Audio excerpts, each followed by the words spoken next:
songs. Christmas song, remember them? Dissing all over the place as usual. Absolutely. Dissing all his mum and everyone. Yeah, it's a little bit Christmas. of cussing in there, which they bleeped out, thankfully. Carl's in a bad mood already. He's been in about 3 minutes and he's in a bad mood, getting stressed. If you can't hack it, leave. What's the matter with you? No, I'm just saying. I was meant to enjoy last Saturday off and I didn't. Why not? Why is that our fault? Because you weren't here? Just because, I don't know, but... Are you not in the Christmas spirit? Why didn't you enjoy last Saturday? What did you do? I went all the way back up north again, right, because it was Suzanne's dad's birthday, right? I was busy last week, didn't have time to get him a present or anything. Didn't have time to get him. So I got to Euston Station, bought a card for him, which was a Christmas card, so he wasn't happy because he was saying it's my birthday, and I said, well, I won't be seeing you again. So I've got a joint card, and then we went out. Did you get him a present? Well, no, because we went out on Saturday night for something to eat at this pub that he likes. It was a nice steak and onion rings, right? Lovely. So he should have been happy anyway. Yeah. But... What, you paid for it? No. But you should have been happy anyway. Suzanne paid for that because it is her dad, right, not mine. So I said, all right, what can I do? I said to her. So she said, just buy a few drinks or something. Anyway, I didn't get around to getting drinks. I can't believe it. Didn't get round to getting the drinks. Right, so I said, right, I'll pay for the cab.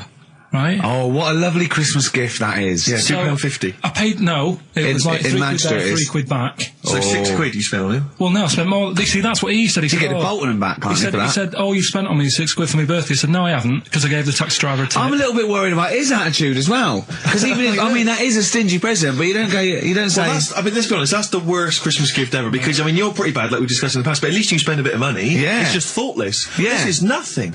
I know. You haven't given him any time. I mean, I would... And I knew my demographic. They loved it, my family. They couldn't believe their luck. You know. Well, a tenner. You spent a tenner on him? Well, the cab fare was £6. But the thing is, it's not. I don't think he's saying that. I think it's the fact that this is like, you know, frittering away and it's kind of thoughtless, he would have loved to. I'm sure he would have been appreciative of a lovely £10 gift that you cared about and bought. A book he probably likes, Fly Fishing, doesn't he, by J.R. Hartley? If you'd have bought that, he'd have gone, that's what I was looking for. Or what I was looking for, Carl. Bloody hell, Carl, you little balls twat. That's just what I wanted. So, all right. So just calm down. So what have you got planned for Christmas? Is this what? I mean, are you doing the same? Oh, Carl, excellent. You've paid me milk bill for this week. That were nice. I'm spent this year. So have you planned anything for Suzanne, or are you just... Yeah, I'm taking her out Christmas Day for something to eat. Well, does she know that? Was that? She's working today, so she, you know, so... Right, okay. So what Christmas gift have you got? That's it, I'm taking her out. What, you haven't got a present? No, because we spent a lot. Don't forget, that's half yours, though. You're not going to just be sitting there watching her eat, going, oh, I'm hungry, but I spent all of it. You're going to be eating as well. That's half yours. So she's got nothing to unwrap. He's like a cat who's been hit. She's got nothing to unwrap. There's nothing. She's going to hand something over to you, because I've met the woman. She will. She'll hand something over, you'll open it, you'll love it. I might get something today. You shouldn't take me to begrudgingly persuade you to do it. God. Yeah. Right, so... anyway. Yeah. Well, I'm gonna try and stick in some Christmas songs. We're not playing all Christmas songs, but I brought in a couple. So this is Christmas, John Lennon, The River, Joni Mitchell, Fairy Tale New York, one of the best Christmas songs ever. Oh, what about a bit of Pretenders? That's a good one, 2,000 Miles. Let's hear it. It's the best of. You've been voting in all week, sending your emails, so here's the clips that you wanted. Karl Pilkington in the chair now, the talked about, the acclaimed Educating Ricky. Right, well, just in case anyone's new, doesn't normally listen, basically, I'm educating Ricky. Do a bit of research in a week, find stuff, news, history, anything that's interesting. 3 stories, I give them a nice little headline. You take your pick. Between now and 3, you're going to learn 3 things. Yeah? Yeah. So, the headlines are... I'll be no buying one of them. Give us that again. I'll be no buying one of them. Nice, okay. Yeah. We've also got Hippo News. Okay. And Can You Believe It? Can you believe it? Well, I'm going to go for Hippo News. Hippo News? Right, well, this one, it's... I'm not going to take the credit here. I heard Christian talking about this on Breakfast, right? Because it's a good story that happened. Basically, I don't know if I told you about it last week when we were having our spaghetti. But, I think you did. Right, I know what it is. I know what this is. Okay, I've not heard this. right, there's a little midget. Right, there's a circus. I'm loving it already. Circus going on somewhere. I think it was in America. And Is that present day or old times? I'm talking like in the last 3 weeks. Okay. Right, little midget. Circus, really packed out show. People are loving it. Right, Steve, you'll ask the same question I did. I know. So there's a little midget jumping up and down on a trampoline. What's circus? Right. I'd pay good money to see it. So everyone's clapping, and he's getting carried away. Because he can't believe it's that. He can't believe they're loving it. I didn't know they'd like a little person on a trampoline, but they love me. But you know what it's like when if there's a crowd of people sort of encouraging you to sort of go higher and stuff. Yeah. And I'm sure he knew it was getting out of hand. But he was jumping and he was coming down the road going higher, and he's going really high in the air, right? So he's doing this. Crowd are clapping. There's a hippo, right, just sat next to the trampoline, getting ready to come on and do his act. Oh, right, I thought he was in the audience. There's a hippo getting ready to do his act, Steve. Yeah. So he's a ventriloquist. What do you mean he's sitting by the trampoline waiting to do his act? Because why does he sit in the dressing room and they go, 5 minutes, Mr. Muss, 5 minutes, Mr. Muss. So anyway, right, so the hippo's there. He's getting annoyed, is he? Because the midget's He's going, how can I follow this? How can I, this is really annoying. They're going to be, no. So he's thinking, he's already done the trampoline, my pogo stick out, he's never going to work. Yeah, go on. So there's a hippo waiting. See, it's a great story, and I just know he embellishes it or it gets slightly wrong. Go on. So there's a midget jumping up and down, the hippo's getting annoyed. The crowd are going mad, the midget's loving it, can't believe his luck. Although you think, he probably knows he's dicing with danger. Yeah. So, next thing you know, they're all saying higher, higher. He gives it one big, heavy sort of landing on the trampoline, goes really high, but goes off at a funny angle. Oh, hypotenuse. Okay. Yeah. And sort of flies off. Hypotenuse! Sure. Flies off at a funny angle. Ooh, dear. Hippo's there, swallows him whole. Crowd are clapping, thinking that's why the hippo was waiting there. Rubbish. Rubbish. It's not rubbish, though. But no, maybe there was an accident in a circus with a midget and a hippo, but at no point was this hippo waiting to go on, going, come on. The midget flew off at hypotenuse and landed in the hippo's mouth and was swallowed whole. This is what you embellish it. That is great. And I have to say though, Rick, when I heard midget, trampoline, hippopotamus, I was thinking accident waiting to happen. Yeah. So. Yeah, maybe. I mean, it is that you should never put those three together. Never. It's a recipe for disaster. Everyone knows that. Midget, trampoline, hippopotamus. Are you mental? You're asking for trouble. Well, you know when he told me it, he said, and the midget, he didn't mention the hippopotamus, and he said the midget went on, and soon he fell off, and the hippo ate him. And I said, sorry. What was the hippo doing there? He went, it's a circus. I've never heard of a circus having a hippo. No, what do hippos do? What can they do? You can't train them, can you? Aren't they, very deadly? They're huge, aren't they? You can't have a hippo in a circus. You're not thinking of Zippo. He's neither clown. Yeah. It wasn't some sort of where Zippo was eating a midget, and it's some sort of horrible sexual act. No, it was definitely. I heard it on breakfast, right? Okay, sorry. No, it's definitely fact. Yeah, okay, right, okay, good. Well, let's play a record then. All right, here we are then. Oh, Scorpio Rising, Death in Vegas, on XFM 104.9, about 1:05 Saturday. Here we are again then. Ricky Gervais, Steve Merchant, Karl Pilkington. I can't believe our luck. All right, Karl? All right. Yeah, so what are we doing today then? Producer. Right. Well, sorry, I always laugh instinctively when I hear Carl's name and that word associated. Right, well, why is that? Because it is... I had to come up with some new features again for this new year. Okay. I'm excited. What have you come up with? We are the backbone of this show, Carl. Yeah. We'll tell you we've come up with some pretty... What's yours first? Right. Go on. Right, well, Rockbusters. That's old, that's not a new feature. Yeah, but we'll keep it. Right. So you're bit. just keeping an old feature. Okay. No, it's an old favourite. I'm sure there's a lot of people that are going, phew, I was worried that he'd lose Rockbusters. Rick, I've just come up with a new idea. Why don't we just play some records that we like? There's a new idea for 2003.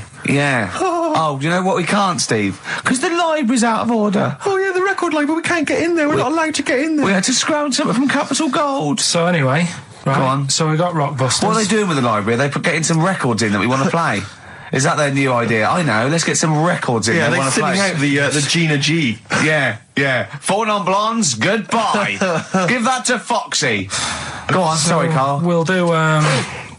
We started Do We Need 'Em in 2002. Do we need them? Do we need them? Yeah. We'll continue that. Got a new one, haven't Explain that later. Yeah. Right? you? Yeah. And then the new stuff comes in. Ooh.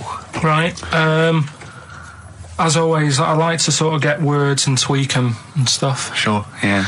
So I was thinking of either doing something with. There's a lot of weird rituals, isn't there? A lot of weird rituals. Yeah, there's weird stuff going on around the world. Okay. There is, yeah. And I was going to tweak that to rituals. Okay.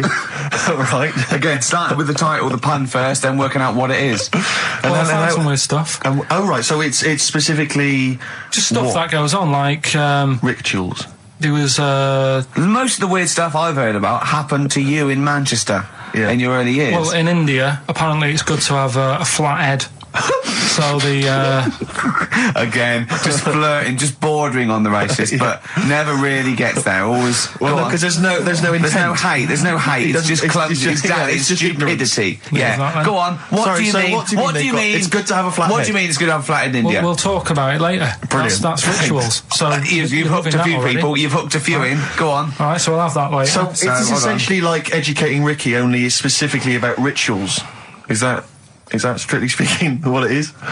Okay. I suppose so, but then again, you could say radio is all the same because it's people talking.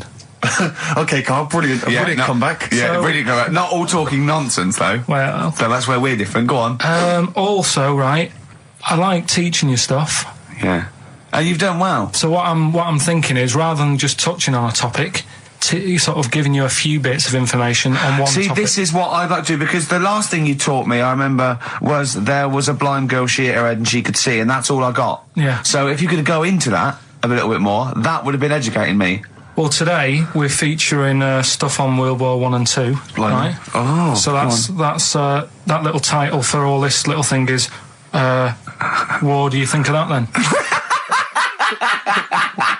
What do you think of that then? Play a record. So that's Rick, that. can I have just thought of a joke? Go on. What's the similarity between Lord of the Rings and this show? They're both rubbish. Travis, Level come through on XFM 104.9, Ricky Gervais, Steve Merchant, Karl Pilkington, etc. Got some great tunes actually lined up. Excellent. I've brought in some Amy Mann, some Neil Young. I'm playing my favourite Clash track. What have you got for us, Steve? I got a dynamite hip-hop tune by The Roots, which I think you'll enjoy. Love it. Got a little bit of Joni Mitchell, maybe swing that on later. Oh, excellent. I nearly And, brought in some Joni Mitchell. Good job I didn't. yeah, exactly. It wouldn't have made any difference. It wouldn't have made any difference. No, we would have probably played yours, and then I'd have been Fine. told to Go away. wee with flee my ear. Carl, what have you got lined up for us as the producer? Right, well, Rockbusters. Been off this week again? Has he? Yeah. Another week off? Another week off, yeah. Yeah. No, I didn't have a full week off. I had 3 days off Yeah. because I was working all over Christmas. Yeah. And still didn't stop working, preparing stuff. You've got a nice load of prizes there that I've sorted out. I had to come in especially to sort that out. Yeah. Rockbusters. Did you will rifle continue. through the drawers up at Capital Gold instead of down Yeah, here? yeah. Rockbusters, we're still doing that. Yeah, you're bigging it up. Yeah. He's bigging it up. Yeah, still doing that. We've got that. Last week, we sort of changed Educating Ricky a bit. Just a little Don't bit. say we. I don't want to be incriminated in it. Well, changed it in a sense that rather than giving you too much information about different things, it's hard to sort of keep it all in. Yeah. I'm giving you sort of information on one thing. So last no, week. because some of your stuff was a little bit too intense. My favourite story was there was a blind girl, she hit her head and got better, and I couldn't take all that in at once. So you should really ration some of the education. We sort of Wasn't started last week war-related stories? Yeah, it was What do you think of that then? What do and you it think was of that? Sure. 3 things. And it was the French battle. Going over the top was John's got a moustache, which you think was ambiguous because someone might have said that anyway. Well, look, you've remembered it, so it's working. So we'll be doing that, and last week Loads of French people have just gone to war who were listening to this. Yeah. you said you wanted to learn some science this week. Did I? Yeah. so the title this week for that is I Said I Would Sort You Some Science Out. Acid, because that's... How long did that take you to come? Listen, well, you know, look, people love Karl. There's comedians come to me and go, Karl's the funniest man. They absolutely love him, right? But I think we're only seeing half of it, right? If we can get him on television, his face then, when he's told me that title, was like a child at Christmas. Yeah. He was so proud of it. He was excited what I was it was brilliant. It's a bit like when a child's drawn a picture in art class. You know you've got to stick it on the fridge, but you basically think it's crap. Yeah. It's very much like that. All right, Karl? Is that good? Yes. So we'll be doing that. Do we need them? Mm-hmm. Yeah. Have you got another one? We have got another one. Looking at snails this week. Do we need snails? Do we need Because I know you're not a fan of snails, are you? Well, after a bit of research, I found some good stuff out about, like, they sleep for 13 years, some of them. Yeah. And that. So we'll be looking into that you later. tried that one, didn't you? I know, yeah. We've got Ritual, Yeah. which is something that I told Ricky about. Yeah, well, last week's was brilliant. It's was good it? to have a flathead in India. It's good to have a flat head in India. That's brilliant. Yeah. Well, I'm that's about it. gonna just play one of my favourite Smith tracks. Can I just make a request? So I'd quite like, if you've got time, to bring back, just for 1 week only, White Van Karl. Sure. Because there's some quite interesting topics this week. Oh, there's things happening in the world. There's some Karl things doesn't think there happening. is. No. There is a light that never goes out. The Flaming Lips. Yoshimi battles the Pink Robots on XFM 104.9. I'm Ricky Gervais. With me is Steve Merchant and Karl Pilkington. Good morning. I'm going to be honest. I'm going to own up straight away. I've done very little work towards this show this week. I'm a little bit You busy. surprised me. Yeah. So I apologise if it sounds a bit sort of... Thanks for being honest, though. Well, no, I don't. I don't want people to go, oh no, that was a bit shoddy this week. I hope it's not going to be that every week. Yeah. So it is because I've done very little preparation. Okay. So right. Whereas normally you'll probably have to help me out. All right. You have to do some of the work. Karl, you might have to help us out a little bit as well. I don't know. But, I mean, I know Steve's done nothing towards it either. So the onus is on you a little bit here. I love the fact that it's still listed as either Ricky Gervais or Ricky Gervais and Stephen Merchant.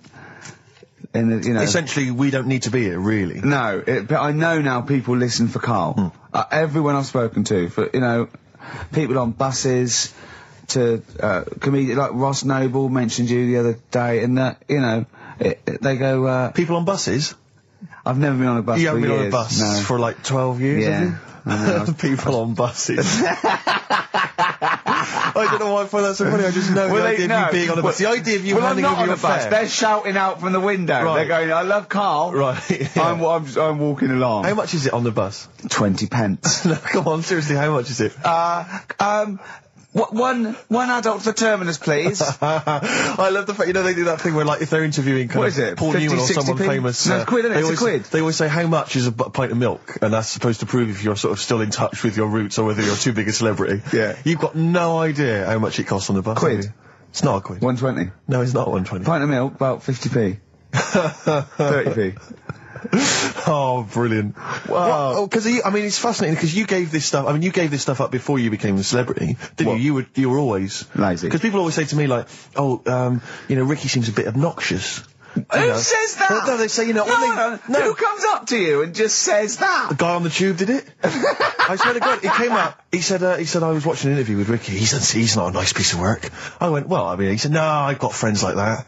And it's like they're always talking, they're a bit irritating, and you sort of let them off because they're your mates. But I was going, well, hang on a minute. He went, well, two things, it's sort of my job talking, and being interviewed, essentially you do have to talk. Yeah, So yeah, about yourself. If that's his only criticism, then I'm not too bad. No, he didn't think you were funny either. So. In fact, he had a whole list. Well, I say a list, a petition. It wasn't Dickie Anderson, was it? It wasn't Richard Anderson. I hope he's listening. He's our biggest fan. I'll tell you what, Mock Turtles need a remix by Fatboy Slim, don't they? Mock Turtles? It's a great tune, but I'd love to hear it remixed. Yeah. There you go. Feeder, just the way I'm feeling. XFM 104.9. I'm Ricky Gervais, Steve Merchant, Karl Pilkington. We've got a great show lined up this week, haven't we? Go on, what have you got planned? Well, I've got songs from David Bowie, Thin Lizzy, Gene, AC/DC. You heard Feeder there. You got, Smiths, all that. We got a great feature, a new feature. We spoke to Karl in the week, and we worked out a new feature where, people are gonna give him sort of like problems to solve. There could be scenarios, there could be management scenarios at work, you know, problem solving, things like that, organising things. He's a very good organiser. So I'll tell you what happened. He's dropping Do We Need Him because he's getting fed up with scientists. He thinks there's a conspiracy and they're getting together and they're never going to lose an animal. Right. So he's just fed up with that. Rockbusters, we've got some great prizes. Well, have you seen them yet? Nah. Be careful. They're not going to be great, I just peeked in, and all I'm going to say to you is Fools and Horses Christmas special?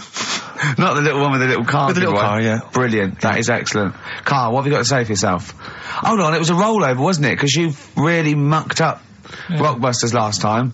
What was he doing? It's saying FP for the whole thing. No, FD you were saying, and it was Frida Payne. Have you written the clues down this week? Because that seems like an obvious way to improve this. Yeah, I'll write the clues The week before he couldn't remember what the answer was. Yeah, yeah. Yeah, but, you know, you learn by your mistakes and that. You don't. Well. So Shall yeah. I give you a little taster? We were having a pizza in a pizza establishment. When was it? Wednesday or Thursday? Yeah. And he was going, I'm a good organiser, I'm a good problem solver. Give me any scenario, right? Obviously he didn't say scenario. And I went, okay then, so you're the manager of this place, and there's a couple there, elderly couple, they're about 60. They've had a lovely meal. He went, yeah, right. I went, but the gentleman, he's got a little bit of a heart condition. He takes a pill after his meal, as he should, after meals. He's only taken Viagra. Oh. And now he's stuck in. Wedged in? Wedged in. We've all been there. It's gone, and it's stopping him getting out from the table. Yeah. So what would you do? He went, what? He's stuck in because of his dick. I went, yeah. He went, right. He said, I'd use the situation, I'd make cash. I said, you're not going anywhere, do you want a pudding? Entrepreneurial. Yeah. I like it, Karl. And he went, so that's that sorted, I've got the job on that. Next, I went, okay. You won't believe it. Next day, there's a little problem in the toilets. Two gay men were having sex and they got stuck in each other. Yeah. He went, right. I'd say, is it the same fella as yesterday with the Viagra? If so, why was he let in again? He was on the door. Yeah. I went, it's not, it's too different. He goes, right. Does his wife know he's cheating on him? Yeah. He went, right, I'd go down, I'd go, and then he went, I'd say this isn't a restaurant problem, call an ambulance. Strictly speaking, not a restaurant problem, no. But am I right? Huh? Am I right? Well, I don't know. Would you give me the job if say, like, you were the boss of that restaurant and you... Do you know what I like about this? At no point did he say, Gervais, why are you being so mental? Yeah. Why would someone get stuck because they took Viagra by mistake and two people get stuck in each other? But you've heard the stories from his past. That is a perfectly legitimate situation to find yourself in. You grew up in his part of What would you Manchester. do if there was two fellas with big heads and webbed feet and they had a horse in a... Well, what I'd do is... What would you do? What did you do when you first saw them? What, saw the kids lads with the big heads and Yeah. We should very quickly remind people, if they didn't listen to that particular show, they had webbed hands. Yeah. Did they, or webbed feet?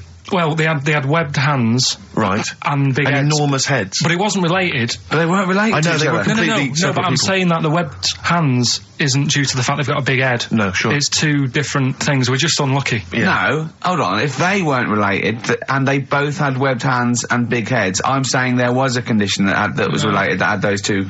I don't think there was. So what do you think the chances of that are? They're not related, and he goes, "Oh, you got a big head and webbed hands as well." Yeah, just a coincidence, isn't it? Yeah. I honestly don't think it was related. Right. Because I've since seen the same problem again on another kid with a big head. His hands look good. Right, so do you think the big head is just a separate issue? Yeah, it's a totally different illness. It's like having a headache and a cold at the same time. Right, so yeah. not always connected. But the weird thing is, right, looking around in the week at weird stuff on the internet, there's this woman who's got a big head. Oh, yeah. And, she was fed up with it because when she was walking down the street, it was so big, she couldn't hold it up. Right. She couldn't hold it up. Oh God. Okay, shut up. So when she was walking, her eyes were hurting because she had to sort of look up all the time because her head was that heavy. Her chin was sort of balanced on her chest. Right. And she'd have to peek up, yeah. So she goes to the doctors, and this was after years and years, and said, I thought I could put up with it, but I can't. How big was her head? It's big, Rick. I don't know if it was like big because there wasn't a picture. I don't know if it was just big or a lot of bone. So it was heavy. Very heavy. Right, like the Elephant Man, just So, outcrops. right. So the doctor said, we can sort that out. But we'll have to take your head off. Right. Okay, Listen keep to going. this. Okay, Listen. keep going. Because what you don't seem to understand is I have the same reaction to you when I see it. Yeah. What? Right? You're quizzical yourself. So I looked at it, they took her head off, chipped away a bit of the bone, made her head lighter, put it back on.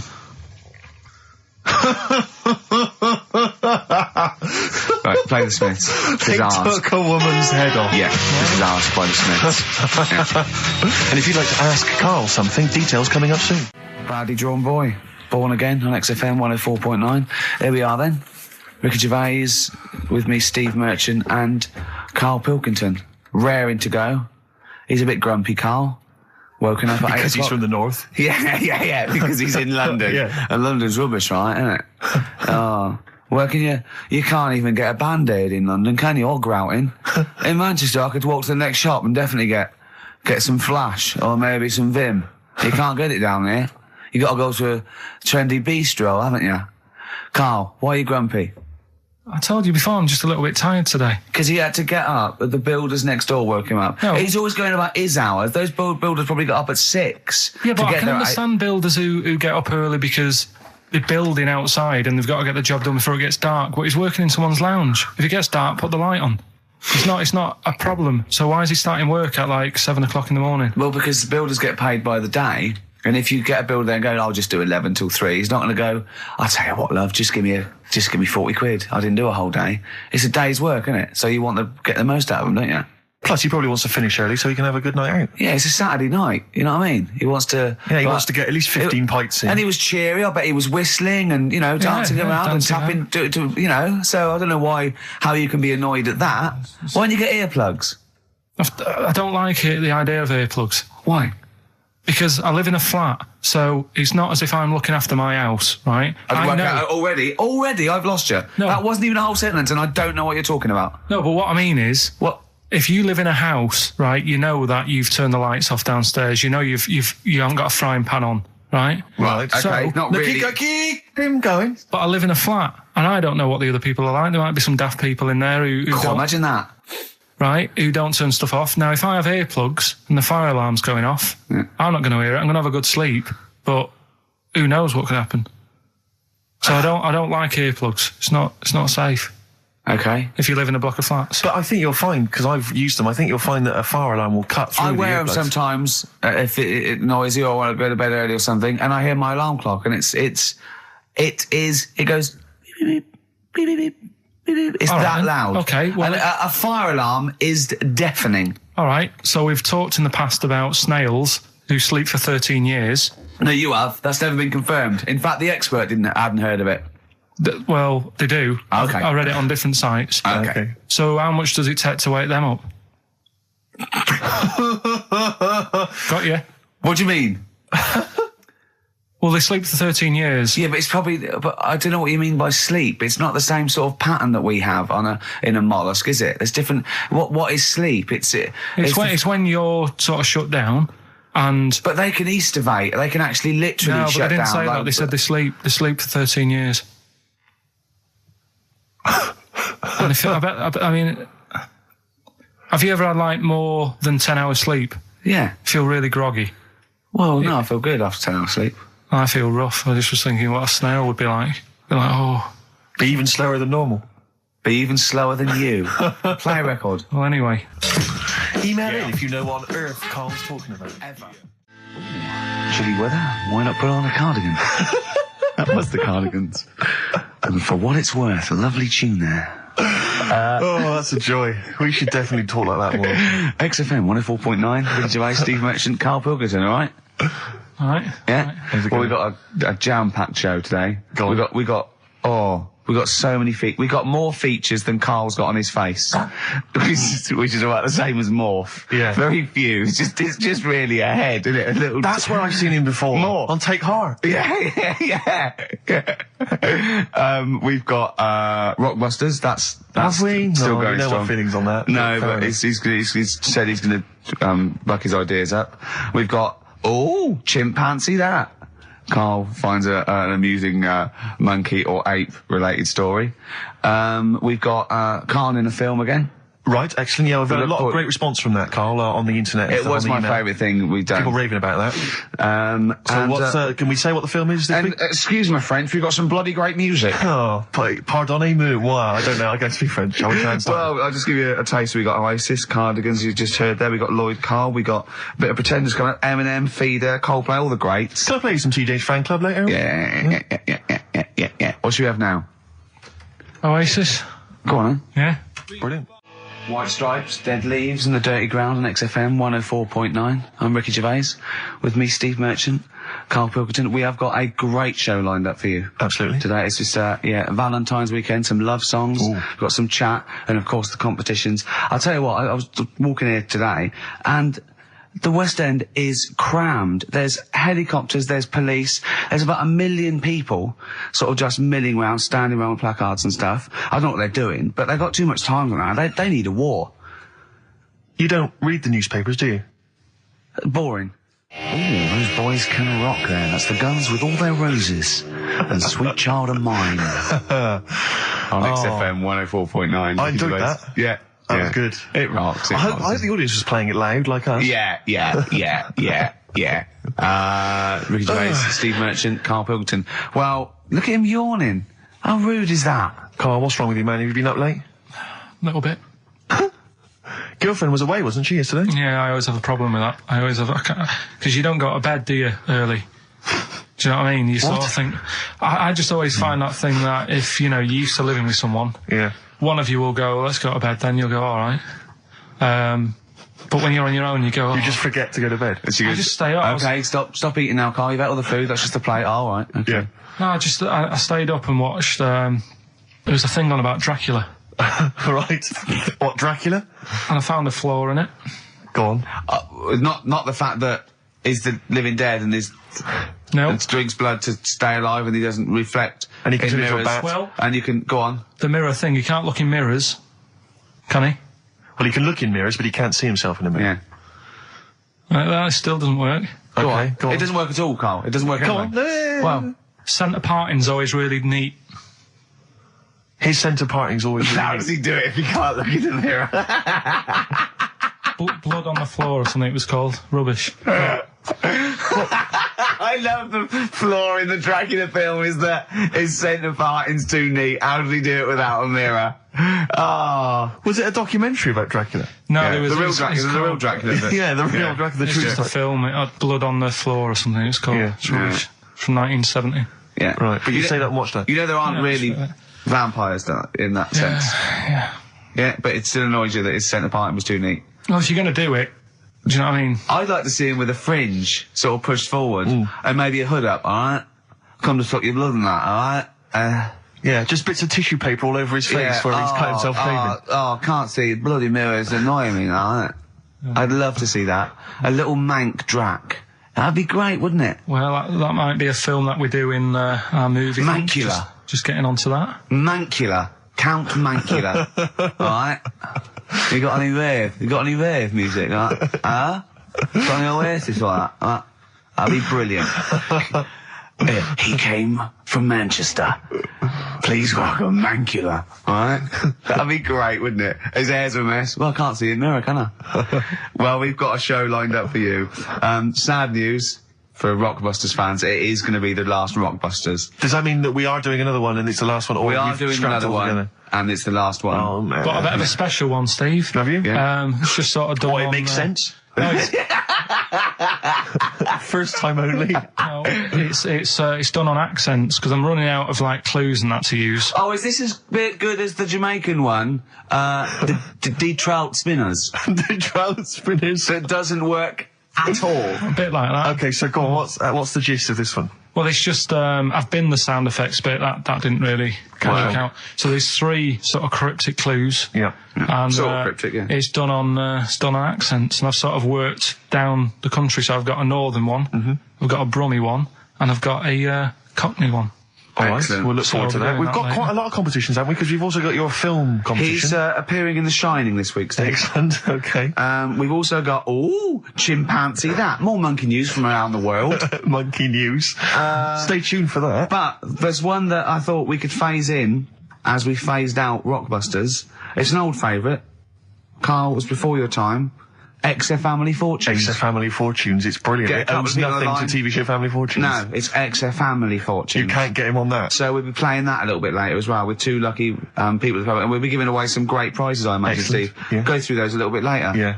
As it was Valentine's weekend, what about a lovely song by Lloyd Carl, like lovers do? 104.9 XFM, Ricky Gervais, Steve Merchant, Karl Pilkington's pressing the buttons. We're playing some great moments from the last 3 weeks. And some great records, Steve, from the last 2 weeks. That's true enough. Yeah. We're not actually here today. What are you up to today, Rick? It's 8 hours earlier, so this is about 2 o'clock probably. Mm-hmm. So it's about 6 o'clock in the morning. I'm still in bed, mate. I'm asleep in my hotel room. Now, where are you? We're in LA. Los Angeles. Yeah. City of Angels. Rick. Yeah. City of Angels. Yeah, and so that's what we're doing. We're doing stuff like that. That's why we're not here. We're not here next week either. So next week is the best of this week. What?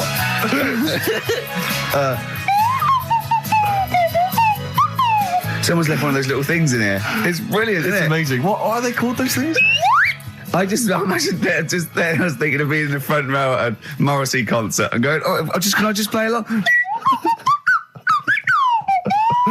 They are brilliant. I don't know what kind of sound that is. I don't know. It's only used for when Kenneth Williams Yeah, exactly. sees someone undressing.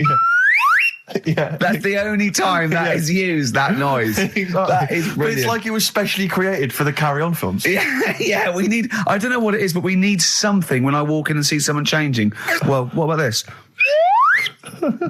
There is a light that never goes out by the Smiths. I phoned Carl up in the week, yeah, and I said, what are you doing? He went, well, even though it's one of my days off, I'm just doing some research on the web. Found anything that said, yeah, I'm doing science. And then he said, you can get wigs for dogs in Tokyo. That's his scientific fact. And I went, what do you mean? Dogs, if they need a wig? I said, if they need a wig, what? Dogs going bald? And he went, like, this is fine to him. He went, it's a stressful city, Tokyo. The world's all right with Carl. He's always got an explanation. I've only ever seen him confused once. When in Edinburgh, he looked out of his window one day and he saw a bloke putting a parking ticket on some rubbish. Yeah. And that genuinely confused him. Yeah. He couldn't work out, could you? It's a bit weird, isn't it? But And the woman breastfeeding her 8-year-old child, you didn't like, did you? I don't like that. But the what's the name? Animals with wigs. I kind of thought, after I put the phone down to you, I kind of thought about it, thought, yeah, it's a bit daft, that. Are you sure he's not the ageing pop group? No. The Animals? But when you think, have you ever seen like a bald pet? No. It's weird. What do you mean? Because my mum, we had a cat, we used to get through loads of cats because we lived on a... Oh, God, it started early today, isn't it? What do you mean? It's only 10 past Just one. because What we are lived you doing? No, Running we a lived, restaurant? we lived on... Oh, God, what do you mean? No, we lived on like a main road. Oh, yeah. Right? So Yeah. we used to get through a lot of them. My dad It was kept their saying, risk. stop wasting money, it's not Stop good. wasting money, not wasting cats. Right, so anyway, we had this cat that was ill all the time. And It's just bag of nerves, probably. Yeah, malingerer. Yeah, I'm terrified. I'm going to which house? Rome. Oh, God, bloody hell. Rome. Don't let me go to the Pilkingtons. and it, for some reason, it kept being sick all the time. Right? Yeah, that is nerves. That's definitely nerves. So my mum thought, I've had enough of this, and she shaved it. Whoa. Whoa. Now, I know you're not vets in your family, but what correlation did your mum think there was between you being sick and shaving it? Because it kept being sick, and it was a pain to wash, because it kept getting So caught she up. wanted a dry wipe cat. So Why didn't you just varnish it? What? it's weird. It's weird. Though. So now he's cold and sick. No, but not all of it. She left sort of the back half, but sort of from its waist, sort of. I love that. Shave it because it's sick on itself. And That is it was the genius. weirdest looking thing. I mean, normally I like cats. I'm always like giving yours a stroke on the head and that. Yeah. But as soon as she did that, it was like, oh. Yeah. Can't touch it. And then... So now it's sick, cold and hated. Yeah. Carl. It must have, I mean, the other cats must have been taking the mick out of it constantly. It's just making things worse. Did it get, I'm hoping that it got run over and was put out of its misery. No, I think it got all right, that one. Or is that the... Yeah, it did get run over. It did. Oh, God. Oh, dear. How many cats do you say you've got through? I'd say whilst I was living at home, I mean, it's still on the increase even though I'm not there. So whilst I was there, probably 5. God. Wow. Oh. Yeah. And were you upset each time, or you just got used to it? It's one of them things, isn't it? Like I've said before, when you first see something, it's a bit of a shock. Do you know what I mean? It's like the Elephant Man or whatever. Yeah. First time you see him, it's that sort of, oh, look at that. Do you remember the first time you saw Steve? No, I'm not being funny. Do you remember the first... Yeah, but I've said this before. It's always, then you get used to how people look and you don't... No. I'm going to burst. You have to play a record. No, but... Because I see Steve's face. No, but I've got used to it. Shut up. Well, here we are again, XFM, on a Saturday. Just gone 1 o'clock, Steve, if I'm very much mistaken. But we're not here as such. We're away again, gallivanting around. We've got to do the special sort of best of again. Okay. Which we did a few weeks ago. So this is the best of the last 3 weeks. Which I think is, I think it's the best 3 weeks we've ever had. But I'd like it condensed into 2 hours. Yeah. Yeah. Some great music as well in there. Yeah, there'll be some great music, interspersed with fine chat that you've already heard. Yeah. Except this bit. This bit's new. We've actually, out of the kindness of our heart, we've come in last week. Yeah. Yeah. And we've done a few clips just because we felt a bit guilty about shooting off. Yeah. And I mean, even now, having heard this link, I'm beginning to wonder if it was worth our time. Oh, dear. You know, I've said in the past to you, Rick, that my grandparents, so I love them dearly, but it's like for the last 30 years, they've been waiting to die. I know, It's like they just sort of, it's like, you know, the novelty wore off of life. Life in the 50s. Yeah, they got kind of bored of it. Life, in the 40s, it was brilliant. All sat around the old Joanna as the bombs fell, singing. They loved that. The 50s, you know, that was great as well, because that was the post-war years. It was, you know, it was a bit tight in the pocket, but it was all right. Everyone pulled together. And then the 60s came along, all the crazy music, the funny hair. Let's stay in bed. Exactly. They basically stayed in bed. And it was one Christmas when my grandmother said to my dad, what do you like for Christmas? What do you fancy for Christmas? And this must have been, I don't know, 20 years ago. She said, what do you fancy for Christmas, Ron? And he went, well, you know, I could do with a nice big kind of warm winter overcoat. She said, don't worry about that. Don't worry about that, because your father will be dead soon. It's what you can have his. Meaning my granddad. Well, I'll be honest with you, my father's still waiting. Which is good news. Good news for my grandfather. Less good news for my dad. Freezing. He's freezing. He's freezing. He finds out, how is he today? He's fine. Oh, okay. Oh, I'm freezing. It's such a weird mindset, that. I think that, to me, is what sums up people from that older generation, the 40s and 50s. And it seems to me that you've got that kind of mindset. It's like you were born in the 30s. And whenever you talk of your childhood, it's like you had like a baked potato to take to school. And a hoop and a stick is a Christmas gift. The other thing is, I think that that sort of generation, it seems that the man is dependent on the woman. There's a total dependence. Oh, absolutely, If she dies, he's done. Yes. He's done for. Yeah. Just pine away. If he dies, she's got 30 years of pottering. Absolutely, yeah. Do you know what I mean? And going to, like, you know, the youth club and the church. I know what you mean, yeah. It's sort of like that. It's sad. Of course, it's sad for them, but it's not the end of their life. No, sure. And it sort of is the other way around. I don't know why that is. Yeah. It's terrible. That's a little melancholy thought for I know, Christmas I've really brought it. You brought it down. You've brought it down. I've brought it. This isn't a nice show at all. This is terrible. Well, we're going to have really people just killing themselves. What? Well, I didn't really want to make it a Christmassy type show because I don't really like it. Oh, he's done it again. What, you did Christmas once, didn't like it? No, my dad always said... All right, steady on. Dad said Christmas morning was for, like, you know, for me. So he used to stay in bed. So he never... That's brilliant. That's a great thing to say, isn't it? Yeah. Christmas morning's for you. Run wild. Do what you want. Just don't bother me. I'm going to Honolulu for 2 weeks. That's great. Dad, it's Christmas. Do I have to do anything? No. So my mum used to get up because she used to like to see my face light up, you know, when I open my presents. And then... to keep fireworks. And then I'd have to go to my bedroom from about 6 o'clock onwards because, like, my mum and dad were into having big Christmas parties and I wasn't, like, old enough to go. Right. So they'd say, right, you know, you've had your fun there, you go up to your bedroom, stay in there. Really? Yeah, I remember one year, right, I got a train set, that's what I wanted. Yeah. Right? It's brilliant. Playing with it all day. I thought, I don't mind about the party, I'm happy staying up here, playing with this. Brother comes in, he's had a few, right, he's going, yeah, give us a go on your train. How old is set.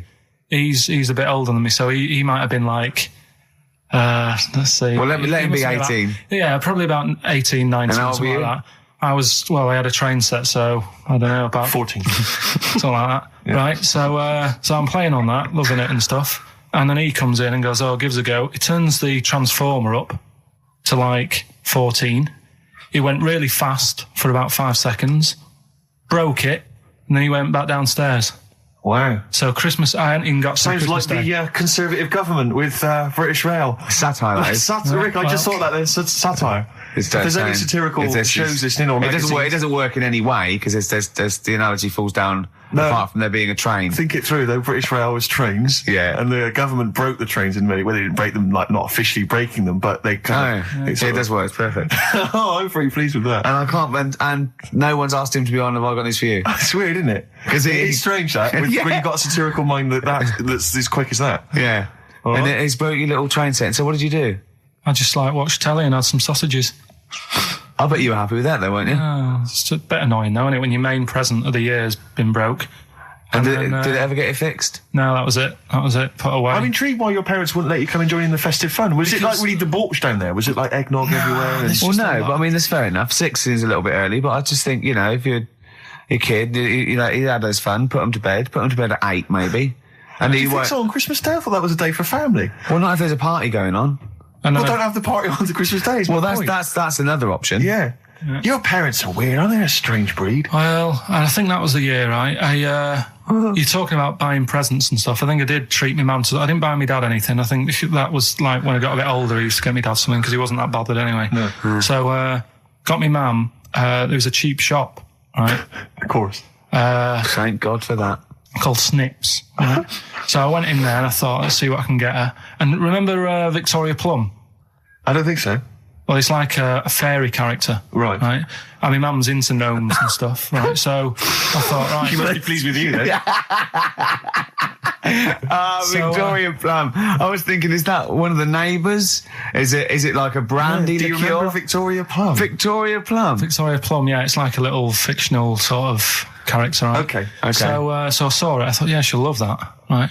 So I did my paper round, saved up for 2 weeks, right? Oh. Got that sorted, went to Snips, bought the Victoria Plum. Next day, I'm in town with her, right? So I think, I know what I'll do. I said, come in here a minute, right? So we go in and we're looking around and I tested her, right? I went, come out there, that's all right, innit? And she goes, oh, it's bloody awful. Oh, Carl. Oh, Carl.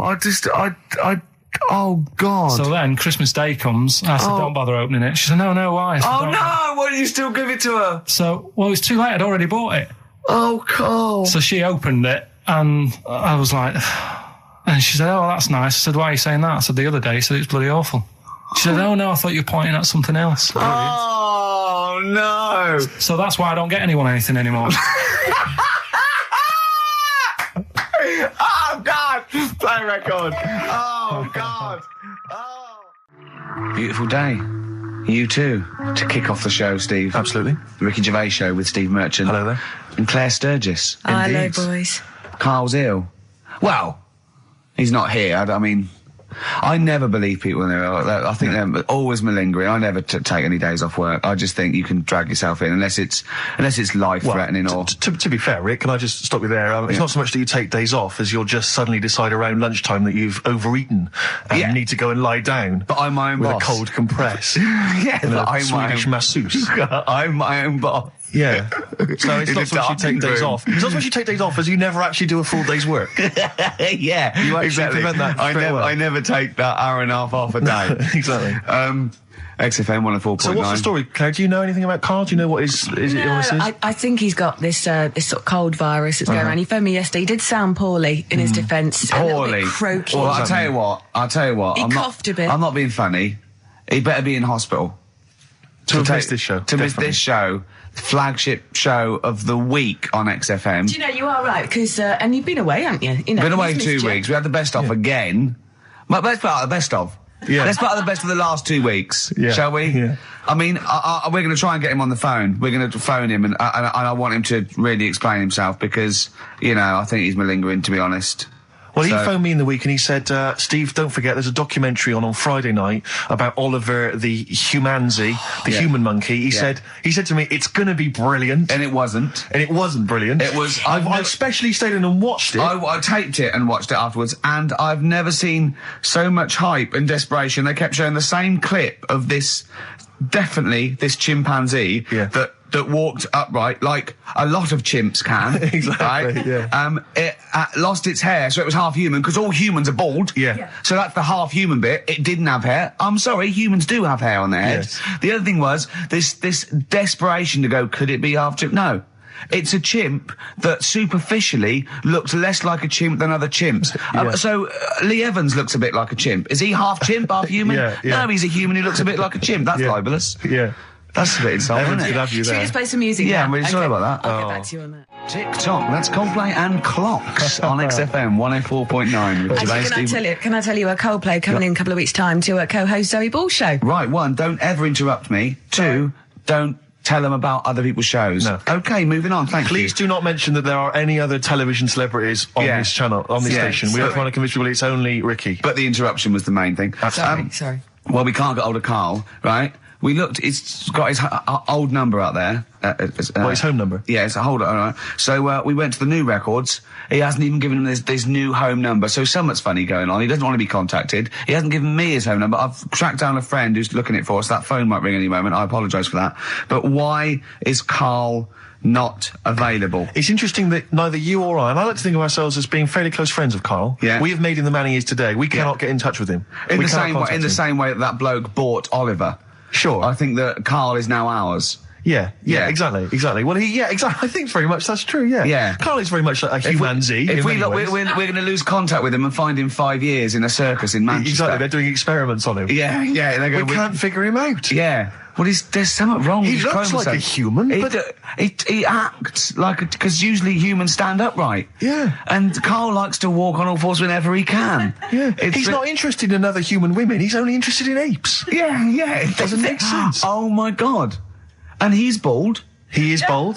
Oh, look, there's as much evidence And- for Carl being a humanzee as Oliver. Yeah. I think there's more. And, Well, Carl barely walks upright. I know. Scared of fire. Yeah, I know. It is interesting, isn't it? Oliver was built, wasn't he? Yeah. I don't know. It was Why were you was- looking, Rick? I'm interested that I couldn't. What your eyes were kind of uncontrollably drawn Steve, they were towards just his. there. No, I didn't say anything. I was just looking at his face. No, Sorry, Rick, but if there's something you want to get off your chest. yeah, and that was the human part of it then, was it? Being built like that? Because Yeah. that's humans, but... Yeah. Although Carl's is very tiny and hidden behind. And I've noticed something else as well. He's got a big red arse, That's true. hasn't he? Yeah. It's all beginning to slot into place. And I've seen him climb up a cabinet and eat a banana as well. Just over lunchtime. And peel it with his toes. It's all coming together. Yeah. Right, we're going to track him down because he's malingering. He's definitely malingering. Yeah. I'll tell you what, he's at home now in the garden swinging on his tyre. He's not ill. I think more truthfully, someone said to me that I said Carl might be ill. They said, right, are you not going to do the radio show then? Well, that's what annoys me. I mean, that's the biggest problem is that, Yeah. let's be honest, we haven't got anything without All Carl. we've got is the hook. People are staying listening because eventually they think we might get through to him at home. Yeah. And there'll be fun on this show to be had. If we don't get in touch with Carl, I think we may as well just shoot off and leave Claire to do the show. I've on her got some own. great music. Is that not a... Well, is that- it's a small. Well, you could small, leave the music with conversation. me. I could just play There's not it. many That is reasons true, you're isn't it? supposed to be here. Okay, well, play some great music now, play a Steve. great tune. Okay, Sure. wedding present, Steve. Yeah, I'll explain what it is afterwards. Just play it. It's a joy. There's a monkey theme. There is a monkey There is a theme. monkey connection. Call in if you know the answer. Clocks from the Coldplay on XFM 104.9. I'm Ricky Gervais with me, Steve Merchant, and back, Karl Pilkington. Hey. He's raring to go. It's nice when you have a bit of time off, isn't it? Yeah, how long have you had off now About then? 3 Carl? weeks. About 3 weeks, is it? Yeah. We can't do that because we're sort of self-employed and we'd be letting people down. But it's different when you get paid anyway, whether you turn up or not. But good to have you back. Good to I'm have never off ill. No, That's the good- first time I've ever been off ill. Like, Well, no, I mean, just you're off 2 weeks and then you're off No, I just wish I was the kind of person who could let down an audience I know, of regular really, listeners. Yeah, but like I say, Well, no, we spoke to you. You weren't that bad. A cold, you don't go home for a cold. We were discussing this last night in the pub, and you don't go home for a cold. Okay, then, so moving on. What have we got then? We got some Wasn't great cold, songs. though. I've brought in the Smiths. I've brought in Buzz Cox. I've brought in Neil Young. I know Steve's got some hip hop. Some great hip hop. I've got Hooray! some great Elvis Costello. It's going to be great. Carl, come on, concentrate. You've been away for 3 it's weeks. just annoying. No, stop saying that. What? Because you're annoying me now. Why? Oh, that what what you do? Go home ill? Oh, he's annoyed me. Oh, has he? Yeah, I got a bit of headache. I'm a little bit annoyed. Can I have some time off but still get paid? Yes, of course you can, Steve, Carl. right, he called me up, winding me up about this, and, right, I'm 30, right, I'm 30 now. I can only remember being off 2 times. Oh, his memory's going as well. You had some time off. And both of them were when I was at school. School? What's school? One when it was windy. Why did you have time off? Because it was windy. But to be honest, Carl, that lasted for 7 years. Your time off at school. Why did you have time off? Because it was windy. Were you windy, or was it windy outside? No, it was like when Your auntie wasn't out the window, was she? when the winds were bad in the 70s, and my mum said, "Oh, What? What? I remember space operas and flares. I don't remember the winds being bad in the 70s. well, my mum just said, you might get blown into the road, so don't do that." She had so much faith in you, didn't she? As a human being. Is that why she got fired from the pie shop? I'm not coming in today, I might get blown into the road. Oh, God. The funny thing it was, right, Steve, they had this thing going at school, because a lot of people used to wag it back then. You still what? Wag it, sort of not go in, Right. right? And they sort of tried to make it interesting for you by giving you a An education. certificate if you did a full week. Reward for the rest of your life with achievement. That sort of carrot. And also, like, let you go home at 3 o'clock on a Friday, Right. If you'd done a full week and that. Yeah. So it was lovely weather all week. Then it just sort of changed on a Friday, and I got up and it was all windy. It's always My mum windy said, for Friday on 7th, isn't it? don't, if you don't go in because, you might get blown into the road and that. So I said, all right, then I'll stay off. And, So why did she told you to hold on to a fence or walk you there? What's this? Don't go out. Immediately give up. I love this getting blown into the road. Is that based on your cats that kept getting blown into the road? Well, so I got to school on the Monday, right? And the teacher said, Took you a right, long time. today, to punish you, you're the only one who wrecked the whole week, right? Everyone else came in. You didn't. So everyone else is going home at 3 o'clock today. But you're not. Brilliant. Serves you right. And I wasn't bothered though. It was great because I said, well, you'll have to stay with me, won't you? And it was great. So all I did for half an hour was doodle and stuff. It was great that afternoon. yeah. And that was ages ago. That was like when I was about 8. And that's one of the times I was off ill. Yeah. So it was, but that wasn't even ill, that was wind. Yeah. Yeah. So Yeah, it's a bit different when you're to be honest with you, world though, Carl. You can't just not turn up because you've got a bit of a cold or you're a bit fed up. I mean, we had an appointment 4 o'clock Thursday, wasn't it? And he had to call it because I cancelled it. Meeting went on a bit late. Time management. Get things done. If it was important, you'd get it done. Play a record, Carl. pull your finger out, please. Oh, that's them Red Hot Chili Peppers, and they can't stop. I'm Ricky Gervais, with me Steve Merchant and Karl Pilkington. You're listening to XFM 104.9. Coming through today, it's noisy again out there. It's a nightmare. A lot of people marching up and down. What's that about? Well, from what I can work out, there's hundreds of them, millions of them, and they're all shouting really loudly. What do we want? Peace. When do we want it? Now. What do we want? Peace. I want to go, shush. Yeah, We all want a bit of peace on a Saturday. Yes. Keep it down. Please, I can barely hear myself think. I know. And he's not listening. Tony's not listening. He can't hear you from there. You may as well give up. He's not listening. There was 1 million of you last time. It didn't do anything. Hey, but Steve, there's no attitude. You know what? I couldn't find Boy George's War is Stupid, so here's a bit of Dylan. Bob Dylan. The times, they are a-changing. The thing is, Rick, it makes me wonder if the times, are they changing? I mean, it seems to me that life's pretty much the same as it was way back in the 60s when Bob Dylan wrote that song. Got any idea what you're talking about? No idea whatsoever, You Rick. don't really know about politics, do you? Know anything about it. Don't even read the papers. Got no interest, really. Yeah. Not particularly. Informed my life's cushy. Got won some awards and stuff. Doesn't bother me. So, On a good serious luck to note, everyone. though, it is a bit worrying. I want somebody to put my... Do I have to get gas masks or something? No, because there are guys out there in Leicester Square today wearing novelty hats. If they don't sort this war out, then no one can. Okay, well, I'm not talking about it anymore. You would worry about it. I would worry about it. Well, you, maybe Steve. Why? Sort of people who are successful are worrying about it more than other people. Just Go because, on. well, they've got more to lose, haven't they? Right.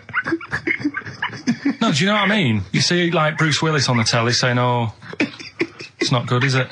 And it's because he's got a big house and loads of cars. If you live, you know, on a council estate, it's like, well, if it gets bombed, probably doing us all a favour, we'll get nice new blocks of flats to live in and that.